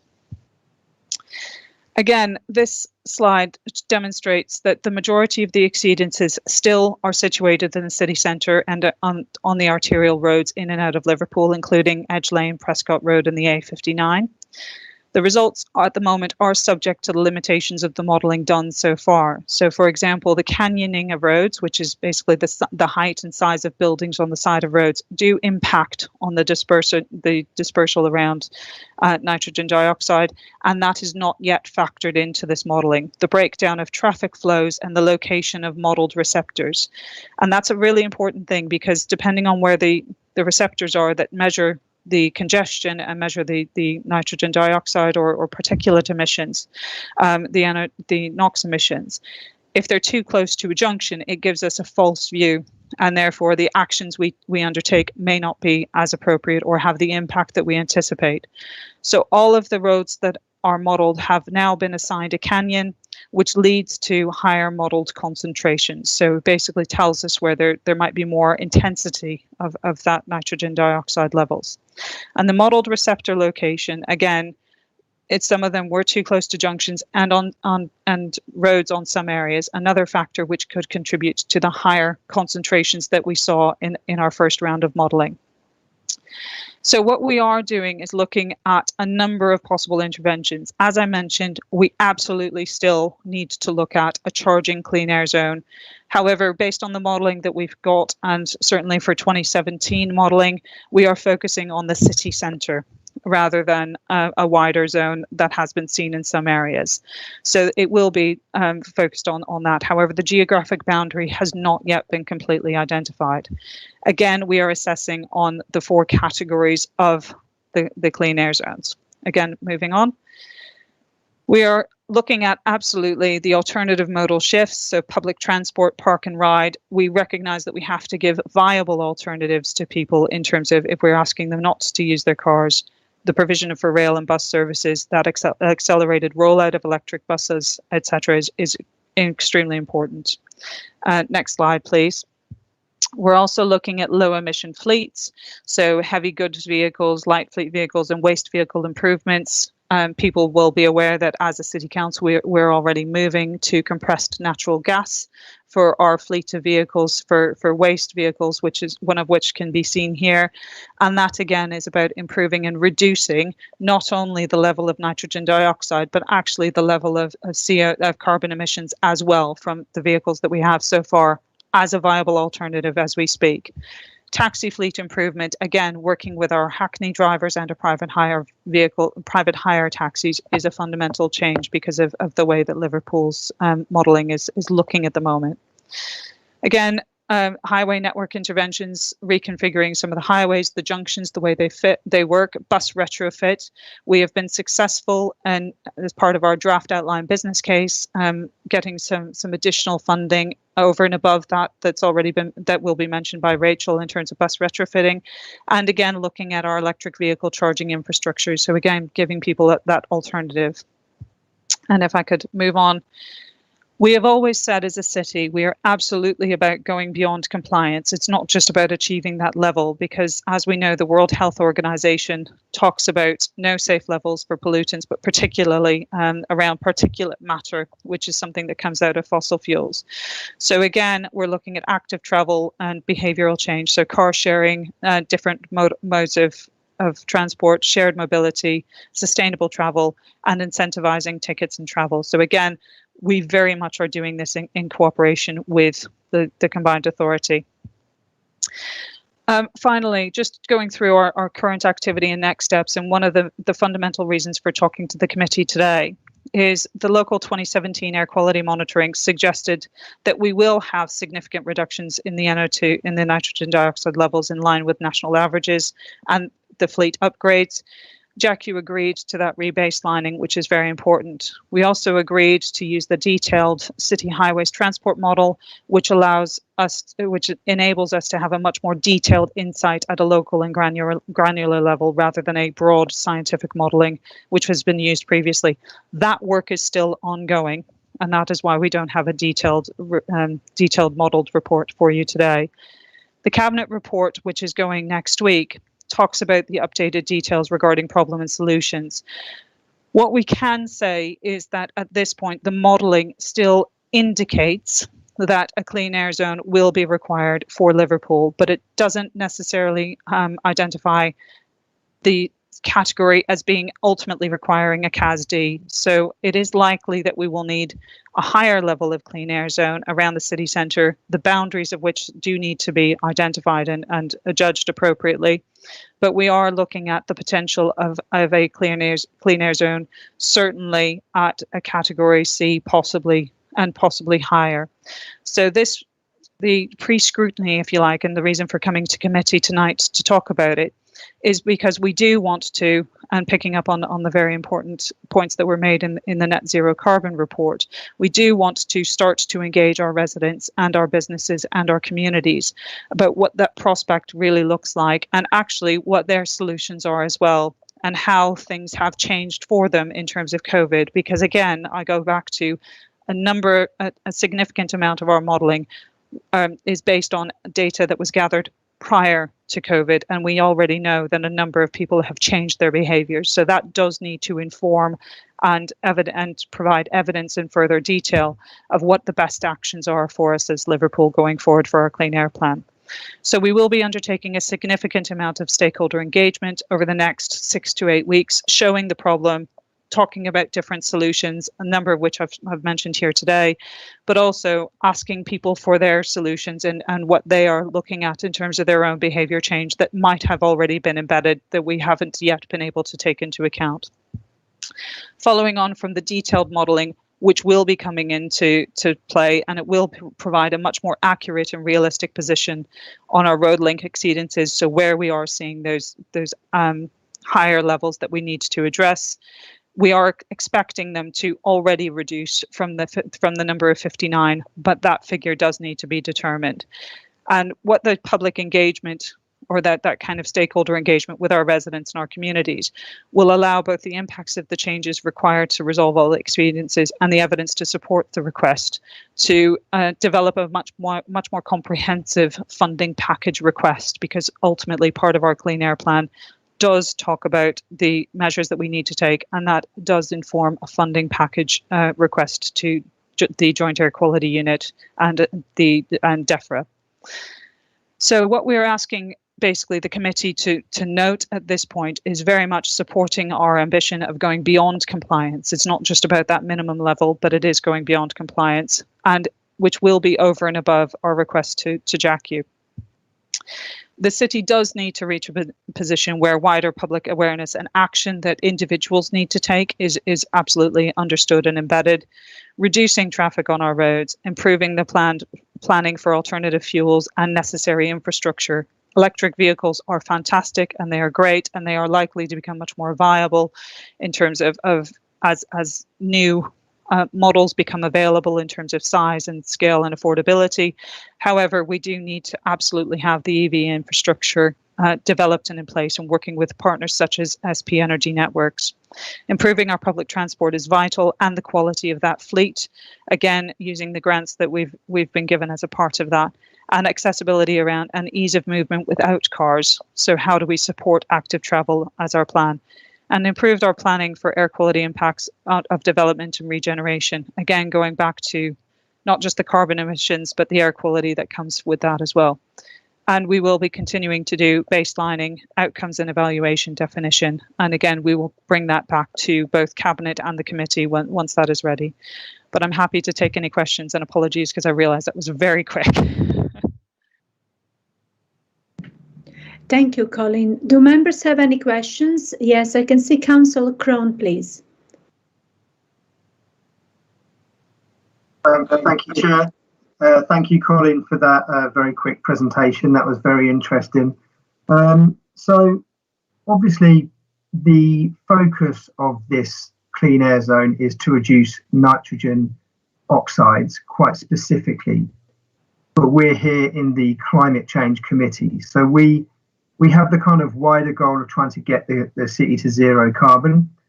So thinking about the phrase that you used of going beyond compliance, we should really be looking at this as a tool which in the short term can help us comply with legislation in terms of how much nitrous oxide there is in the air.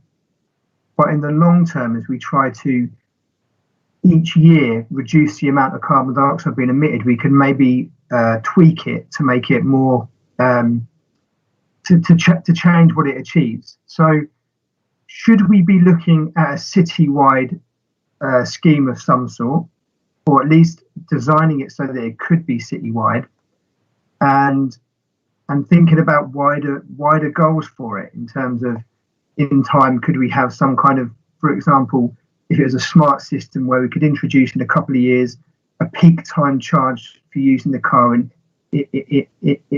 any kind of car at peak times, for example, to encourage commuters to look for new ways to get into the city centre and things like that. I'm just thinking we need to have something a bit smarter and a bit more capable than what seems to be getting outlined here. So there are two fundamental points in terms of what you've suggested there. The first is we obviously have to operate under the legislative framework. And therefore, so in terms of a charging clean air zone, what that looks like, how that's identified, and how the kind of charges are assessed, and they do need to be evidenced.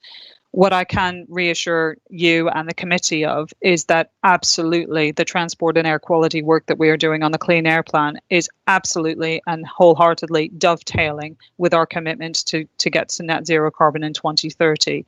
So a key fundamental is it's not just about being a diesel-free city centre now, it is about actually reducing the amount of carbon emissions alongside that.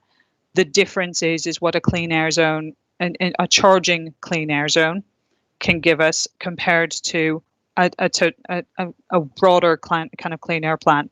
The point of coming to the committee and the point of the cabinet report is to really specifically focus at this point on the potential and the implications and discussing with residents of the impact of a charging clean air zone, thinking about the socio-economic impact, thinking about business impact and business viability impact. So I'm absolutely agreeing with what you're saying. We do need to have that bigger plan, and that is very much in the scope. However, in order to comply with the mandate that we have been given and to achieve the compliance that we are legally required to comply with, we have to undertake some certain steps at the moment. And so, yes, the broader development is there, but we do have to operate within the legislative framework. And that is part of the discussions that I know we and a number of other cities are having with JACU about. It's not just about air quality, it is about carbon emission as well going forward. And the two need to support each other.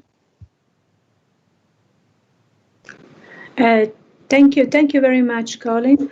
Can I move that we note and endorse the findings in the report and extend our thanks to Colin for this additional presentation and update? Is that agreed, please? I will take it as yes in this virtual world. So now we are going to move on to item number 5, and this is about Liverpool City Region Climate and Sustainability Update. As of course, it is not just about Liverpool, but our position in combined authority and then beyond as well. So I am delighted to now welcome Rachel Woggett, who is lead officer for environment at the combined authority, and who will be providing us with an update on work at the city region level on both environment and sustainability. So welcome, Rachel.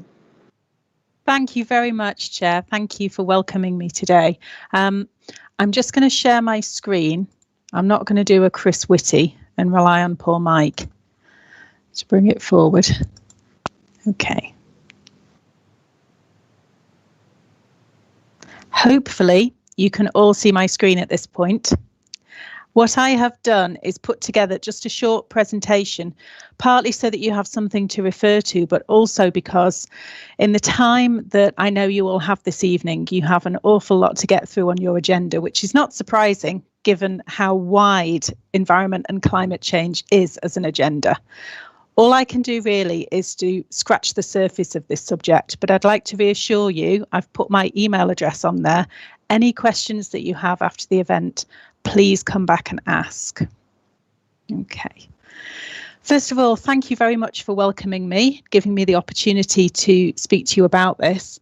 I'm hoping that we can continue the close working relationship that we already have and get even closer together as we're striving towards these common goals, particularly with respect to net zero carbon and responding to the challenges of the climate emergency. I don't need to tell any of you that working together is the only way we are going to achieve a way through this climate emergency. On our own, as individuals, we can't do enough.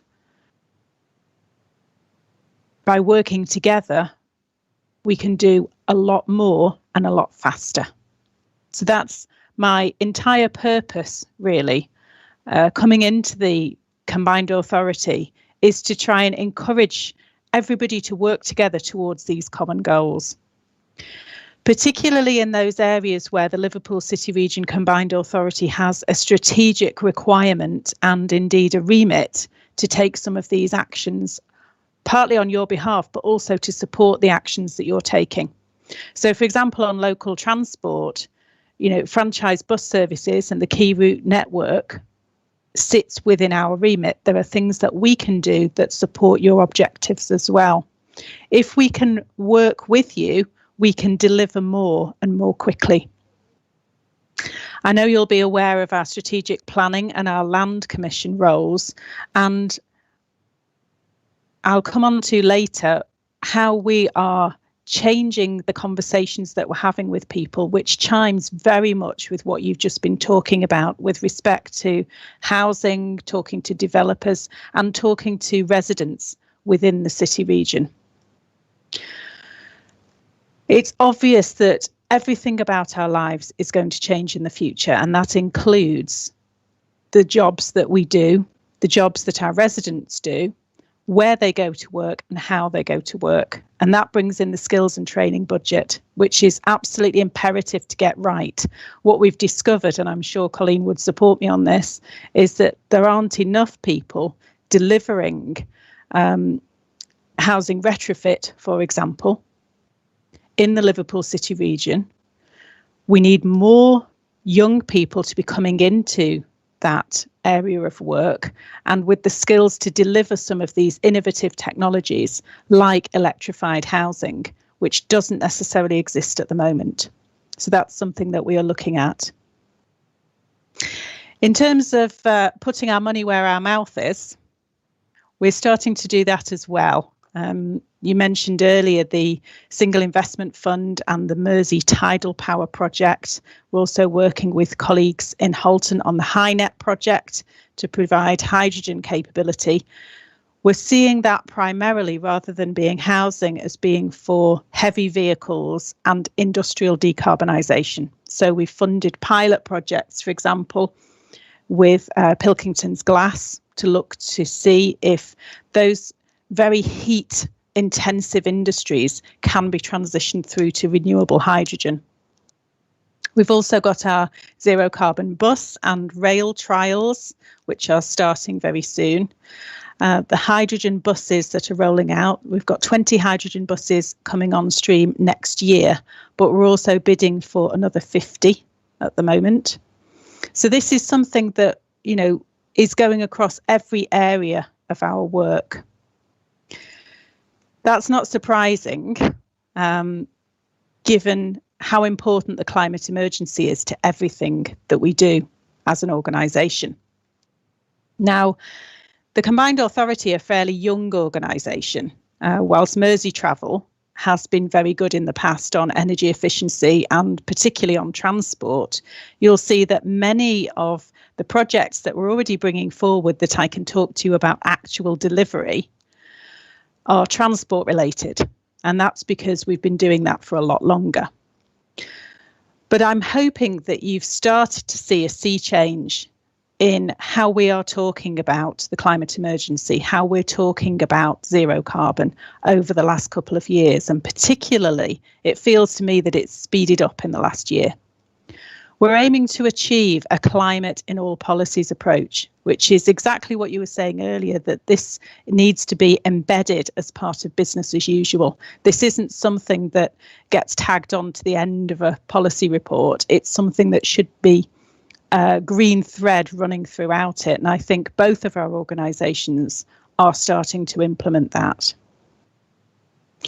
It won't surprise you to know that putting the fairness, climate justice agenda at the centre of all of our policies is something that is very close to the Metro Mayor's heart. And we see that climate change is intrinsically linked to the fairness agenda. It's important that we don't leave people behind in this change that's coming into everybody's lives. So our policies that we've been rolling out for the last year or so have started to have this single green thread running through them. They are all talking about the urgency of action. They're all talking about the need to be environmentally responsible and socially inclusive. They're saying all the right things. And in the bottom right there, you can see in particular our spatial development plan, which has been highly consulted on as we're going through that process and has won awards for that consultation. Climate change and the environment is one of the central pillars in our spatial development plan. That's very unusual. That hasn't been the case in other city regions. But what we're finding is that when we speak to residents, and we have made real efforts to get to those areas where people don't generally respond to engagement, climate change and environment is becoming, if not the top, it's in the top 2 of all of the concerns that they have. If you talk to young people, so people under the age of, say, 25, it is the top issue. And this is not necessarily young people who have a lot of advantages in terms of living in well-insulated homes, high-quality environments and so on. For every young person that we have spoken to, environment and climate change was at the top. So I think that goes to show exactly what our challenge is. The challenge is that we need to do more and we need to do it faster. The Metro Mayor established a climate partnership in 2020, and this was as a result of realising that what we needed was a third-party body to provide us with some expert advice and to challenge us, I suppose, and act as a critical friend. This body has now been set up for just coming up for a year. Councillor Robertson-Collins is a regular member, so thank you very much for that, Councillor. It is, I'm sure you would agree, Councillor, a really challenging group. They don't just sit there and nod. They represent a huge, wide range of interests. We even have Extinction Rebellion sitting on the group, and Friends of the Earth and some of the other people. We also have a number of young people who are regular members of the group who do challenge us on a number of issues as well. They are articulate and fully participating members. We were given a challenge at the beginning of the year of setting up a climate panel, which is a wider participative group, which has now been set up. We were challenged to bring forward a community environment projects fund, which we awarded those projects in January, and of bringing forward a climate action plan for the Liverpool City region. Now, when we came to do this, we needed to balance the urgency of climate action, and they need to stop talking about it and get on and do it, with the fact that if you're creating a net zero carbon plan, you need to be quite deliberative about that, and you need to have your evidence base in place so that you can deliver policies free of challenge. The approach that we've taken to that, to balance those two, is to bring forward a year 1 action plan. So the year 1 action plan has not been to the CA yet. It's going to committee next Friday, the 19th of March. So it will be published this Friday, in fact, on the 12th. And the idea is that it creates a clear framework which will set a foundation and demonstrate to people that we don't just want to talk about this, we actually want to deliver it, and deliver it with speed.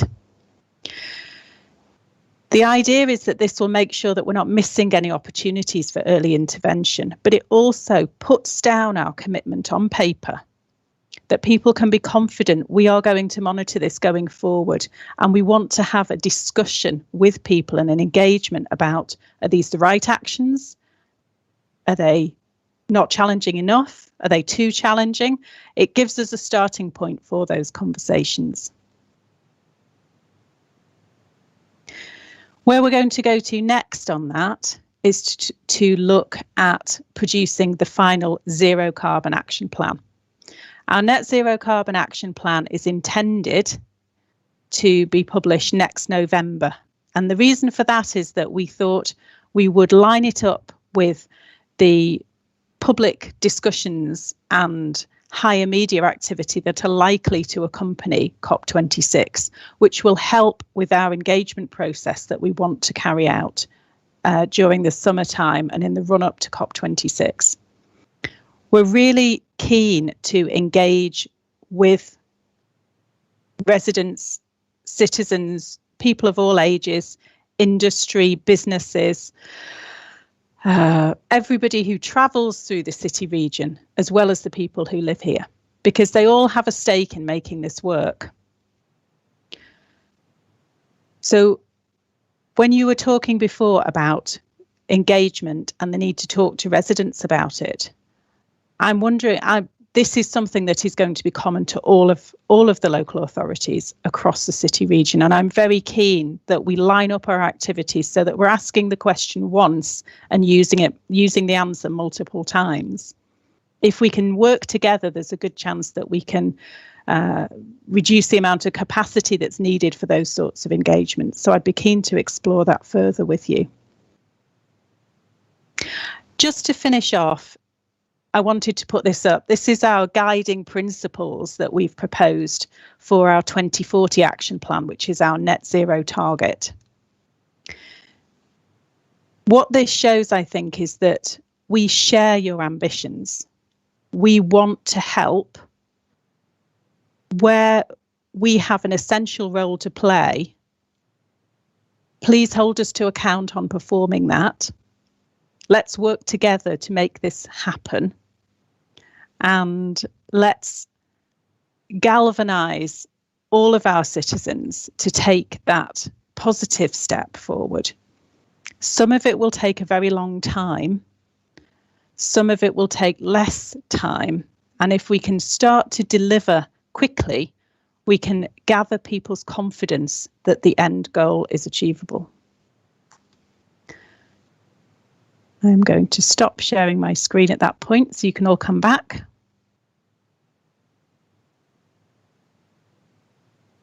Thank you, Rachel, for the presentation. May I ask members if you have any questions or comments, please? Okay, so whilst people are thinking, I wanted to come back on that question of energy, and I'll be quite specific here. Like, for example, I used to use Lecky, which was connected with Liverpool. Then suddenly I'm no longer in Lecky. So what is the best energy? I move on to good energy because I know that's coming from the renewables. But what is the process here? For example, in terms of our offshore wind farm that we have, or the tidal barrage possibly, you know, how are these things going to kind of happen? Yes, you're absolutely right. It's a very, very complicated picture. And unfortunately, the demise of some of the local authority-owned electricity supply companies has really damaged confidence in the market, which is a great shame. What I can say is that, you know, ultimately, the point that we want to get to is that all electricity is 100% renewable. That is within our grasp as a country. And the offshore wind that is going to increase in Liverpool Bay in years to come, and also, fingers crossed, the tidal range project will deliver, in the case of the tidal range project, 120 years of energy in one infrastructure package. So, you know, by investing in renewable energy now, we give ourselves a good proportion of time when we will be supplied by green electricity. What we're doing at the moment is working with the DNO SPEN, and I know that you are doing that yourselves as well. We're looking to see are there ways in which we can work to help them to balance the grid so that you're getting electricity when you need it, and when you don't need the offshore wind, for example, on a windy day in summer when not many people are using it, perhaps it could be used to generate zero carbon hydrogen that you could then store for another time. So this is something that we're working very closely with SPEN on this at the moment, and we've brought in an energy director specifically to look at some of these energy supply questions. Because it's something that applies across the Liverpool City region. So we see that does sit within our remit to do that. Yes, thank you. Thank you. I suppose energy generation as well as supply questions, because as we were saying, with lots of these new buildings, it would be brilliant if there was a generation of energy on site as well. So that's quite important. Any members have any comments or questions? Okay, can I just ask one more, please, then? And that is around retrofitting. And as you mentioned, that we still need some training and skills in terms of having more providers for retrofitting. So could you just tell us a bit more what's going on in that area? What we're doing at the moment is we've just started a refresh of our low carbon skills for growth action plan. We're working with a lot of the further education and higher education colleges to see what their needs are and to see if we can support them rolling out such courses. One of the things that is troubling is that, a lot of the higher education courses and colleges, they have been here before. They skilled up to provide these courses, and then the funding disappeared and there wasn't the demand. So you need both. What we need to do is to put programs in place so that the companies and the businesses who employ these people can see a pipeline of work going forward 10 years. They will then be prepared to take on people, and they will want skilled individuals. Mm-hmm. So when people can see that there's a career opportunity there, it all falls into place. So we have to work on a number of fronts to make this successful. And I think ultimately what has been found over the last few months with the government's Green Homes grant and so on, and the housing retrofit delivery, is that you can't just click your fingers and magic up a load of people who can do this stuff. You actually have to think about it and plan and get your skills in place to deliver it first. Okay, thank you. Thank you, Rachel. I can see that Laura has raised a hand, please. Chair, just on a more general issue, really, I want to really thank Rachel for being here. I just think that the CA, it's such a crucial level. It is part of the governance in the region, sub-region. All local authorities are members of the CA, but it does often feel very remote to us in our own separate local authorities. So I know Rachel's aware of that, because as she said that, I work with her on the panel and so on. But that absolute vital link between what the local authorities are kind of doing on the ground, so to speak, and the more theoretical overarching stuff and the big ticket projects that the CA is involved in. So I really do appreciate Rachel being here, listening to what we're doing at Liverpool in great detail, as she's had to tonight. But just, to make that connection, it's really important, I think, because the leaders of the local authorities are the members of the CA, then it does sometimes feel a bit distant, and it's really, really useful to have this direct contact with Rachel. So thank us so much for being here. Yes, absolutely. I agree. Thank you. Thank you so much, Rachel, for taking your time and for sitting through our committee here. So if that's okay, I would like to move on and thank Rachel for her presentation. And we will now move on to the next item. Thank you very much. Thank you, Chair. Thank you. So our next item is task groups and actions update. And so this is a kind of, if we could just please stop sharing the presentation now. Thank you very much.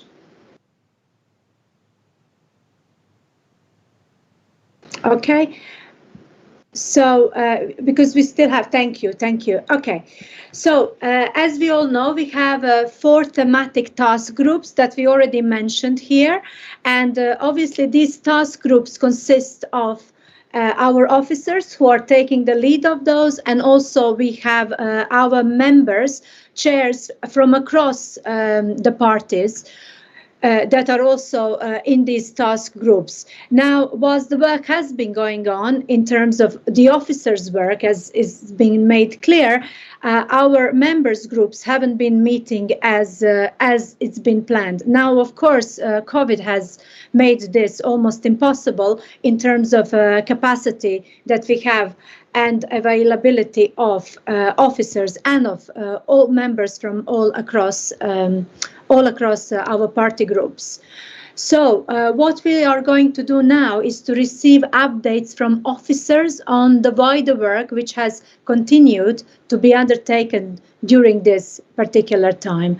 Now, it would be important that now, given that we have had this baseline report from UNOMIA, that all the work from the task groups is kind of embedded in that. So now that we know what our road or our route will look like towards 2030, that in a way those task groups are aligned with some of the questions that have been raised in today's meeting and in today's report. Now, one outstanding issue that keeps coming back, and if I can just now take us to the question item as well, which is again about the motions, and that we have talked continuously on this committee, that have been presented to the committee when we first started, and that then have been moved on to these task groups, and some of them haven't been addressed yet.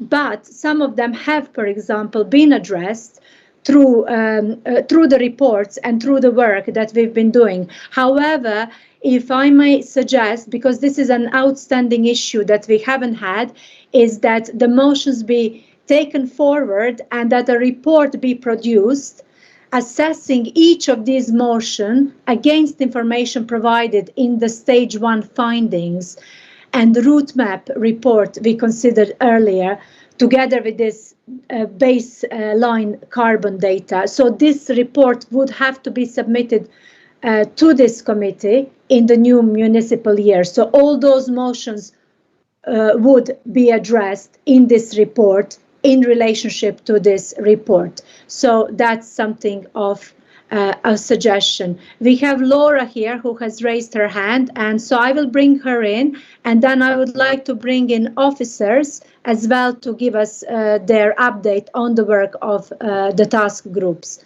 please. Thank you. Laura. Sorry, Lena, my hand was still up from when I spoke about Rachel. I do apologise. Okay. So if I could bring in officers now, please, to update specifically on the task groups. I'm not sure who wants to go first. Chair, it's Chris Lomas. I'm happy to go first and just give you an update around the world of waste and energy. Thank you. One of the key challenges, obviously, in terms of the last 12 months has been the impact of more and more people actually working from home. And what we've seen is a 6% increase in domestic waste, but positively a 17% increase in recycling. So it's good to know that although people are generating more waste, which obviously it's preferable that we prevent waste in the first place, but if we're not, then clearly recycling it is higher up the waste hierarchy than it ending up in incineration. So that's one of the challenges as we go forward, that the baseline has shifted, as with a lot of things during the last 12 months. One of the things I have been working on is I've been meeting with Pneumonia around the work that's fed into the baseline report, and you'll see there is a section in there on waste, and there's some recommendations that I need to progress now with our partners at the Waste Recycling Authority, particularly around finding opportunities to take more types of plastic out of the waste stream prior to incineration, because at the moment we only look at certain types of plastics, and they're mainly plastic bottles, household bottles. So we need to deal with the issue of the wide range of plastics that continue to go to incineration. Obviously, It's pleasing to note that there's going to be more emphasis placed on manufacturers to remove single-use plastics, and that ultimately is the best thing that can happen, rather than us as local authorities having to deal with them and to pick up the costs of collecting, sorting, and trying to find markets for reprocessing. It's always better that these things are prevented at source. So I'm hoping to see more and more effective measures being introduced by the government around that agenda going forward. And finally, I'm working with the Waste Recycling Authority around a piece of work on carbon metrics, and that's again about understanding the carbon impacts of the collection and processing infrastructure we have in place in the city. So that is really understanding everything from the fleet we use now for refuse collection and recycling collections, green waste, etc., understanding the carbon impacts of that, and then identifying opportunities to reduce those incrementally. Ideally, we'd be working towards a system whereby we perhaps are using hydrogen vehicles in the future for refuse collection. And I've certainly received presentations from German manufacturers of future hydrogen technologies. But rather than wait for that, there are opportunities to incrementally shift to less polluting vehicles that help us address the issues we have around clean air, but also clearly help us address our carbon net zero target by 2030. So that's just a quick rundown of the work around waste and energy. It's not progressed as much as we would like, but like everybody else, 90% of my day job is related to COVID response and recovery. So it will be nice to get back post-pandemic to focusing far more on this work. Thank you. Thank you very much, Chris, for the update. I would like to take all of the officers first. I'm aware that it's already 7 p.m. We've been going for 2 hours.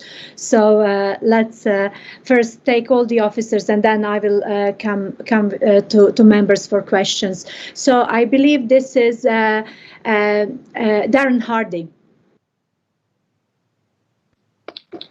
Thank you, Chair.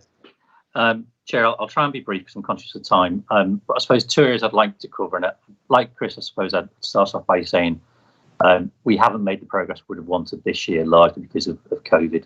But also, I think, because some of government policy has not been as helpful as we would have wanted it to have been in some areas. I'll start off with housing, Chair. And committee, you're aware of the fact that earlier last year, government announced the Green Homes Grant, which there was a lot of excitement around, 1.5 billion, which wasn't a huge sum of money nationally, but would have been a start to significantly decarbonising our existing housing stock. I think most members will be aware of the fact that government have now cut that grant, and it will end at the end of this financial year. So rather than 1.5 billion being invested, there'll be just under 400 million in total that will have been invested. So there's over £1 billion been cut from the grant. When I told my cabinet member about this, I somewhat optimistically said, perhaps this was in advance of a different announcement being made at budget to replace the grant. And she laughed somewhat accurately. It turned out to be the case, as there have been no further announcements of additional grants. And I think, as we touched on before, Chair, it wasn't the best way to deliver the grant anyway. I think most homeowners found the grant really difficult to access, did not provide them with the kind of measures that they felt they needed for their homes, certainly the feedback that we've had. But also the national infrastructure was not there, and certainly the local infrastructure was not there to deliver those grants, both in terms of people with the right skills, but frankly also from businesses who were interested. And we did quite a lot of work with the construction sector in the city and city region to try and encourage engagement. And what a lot of the building companies said to us was, this was complicated. They were not convinced they would get the money. They were not convinced there was market interest out there. But also, they were all very busy, because the past 12 months there's been a lot of construction work taking place in people's properties, because the money that people have saved on holidays, etc., they've chosen to spend on home improvements. So there's a lot of reasons why that grant was not a great idea, Chair. We did do quite a bit of work around it, though, to try and encourage engagement. But I think, as lots of businesses then said and have been proven to be correct, they weren't convinced it was the kind of long-term grant that would encourage them to change their business practices in terms of employing apprenticeships and having a greater focus on retrofit. The other area, Chair, that we've spent quite a bit of time on, and it was good to hear colleagues from the city region, because there was a point during the height of COVID when, from an economic perspective, myself and the other local authorities were meeting with the city region on a daily basis to try and align what we were doing around an economic response. And then there's been a lot of good learning from that about how we work together and work more effectively as local authorities around this as an agenda.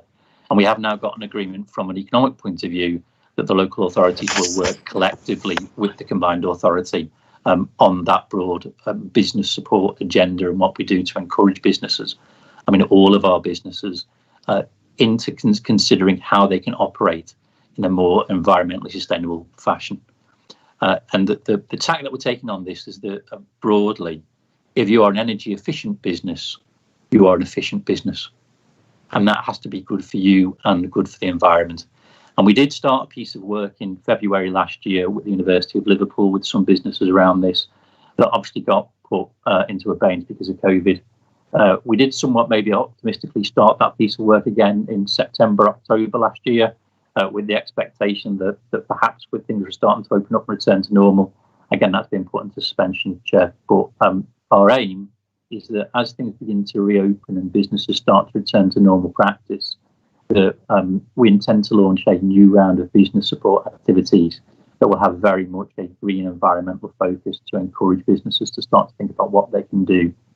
And I think committee members might remember that as part of our approach to grant giving in the city region for business support throughout COVID, what we've said to businesses is that part of their commitment to us in terms of receiving the grant is that they will work with us to review their environmental practices moving forwards.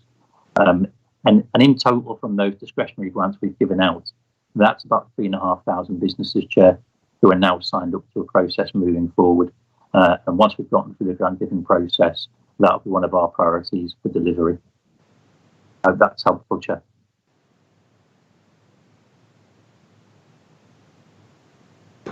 Apologies, yeah, I was muted. Thank you very much, Darren.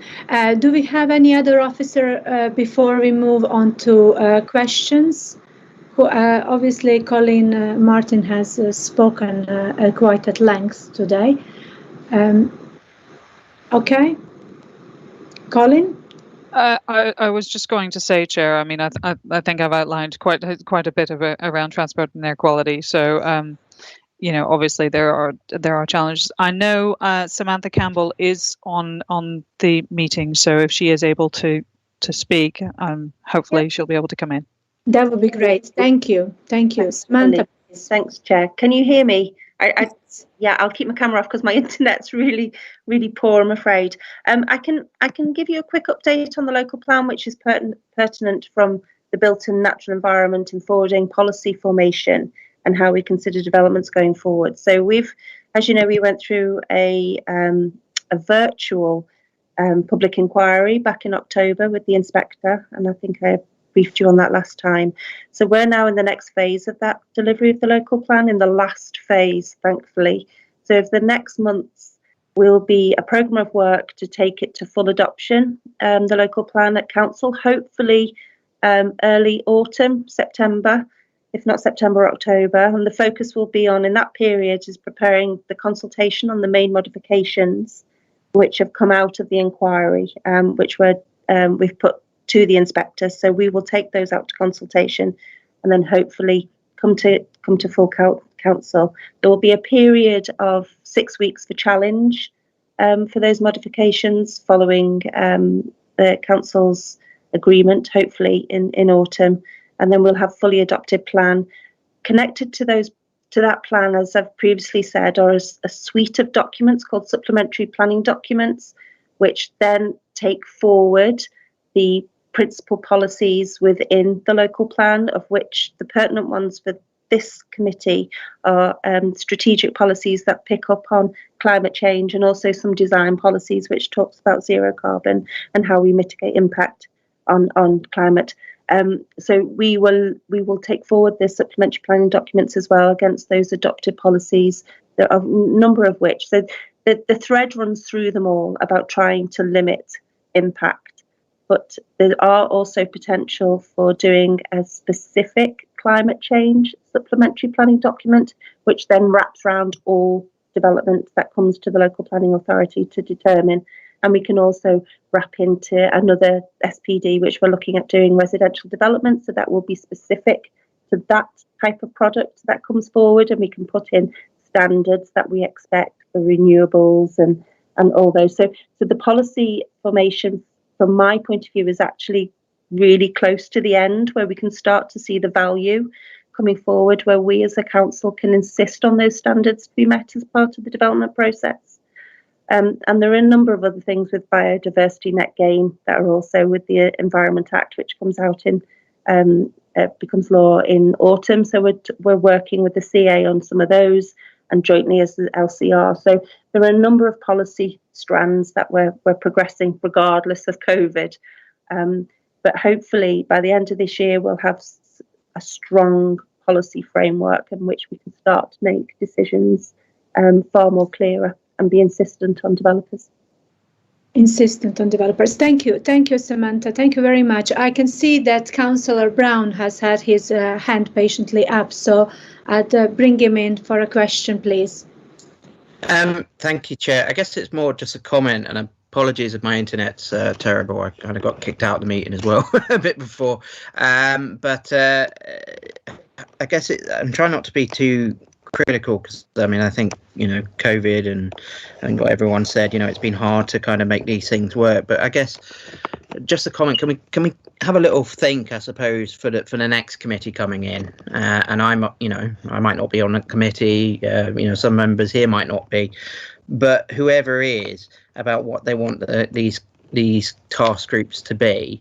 You know, I really would have liked these to kind of take off, and appreciate the difficulties behind them not. But, you know, rather than simply just be a kind of a process for motions, really kind of think of that first meeting about what the actual outcome of these things are. Maybe that involves some kind of initial brainstorming event. Darren's good at this. He did one of these at a housing committee, though, and I used to be on housing. These kind of brainstorming things or whatever it is. I'm just not entirely too clear what the overall purpose has kind of been. I would have liked them to be a bit more kind of you're a fact-finding kind of mission committee, and you bring new ideas as part of that and kind of using all talents. But I think, you know, there's been difficulties. Let's move on. This is all kind of new, but I guess that's kind of my feedback, and I hope that's kind of taken into the new committee of whoever chairs or who's on it in the future.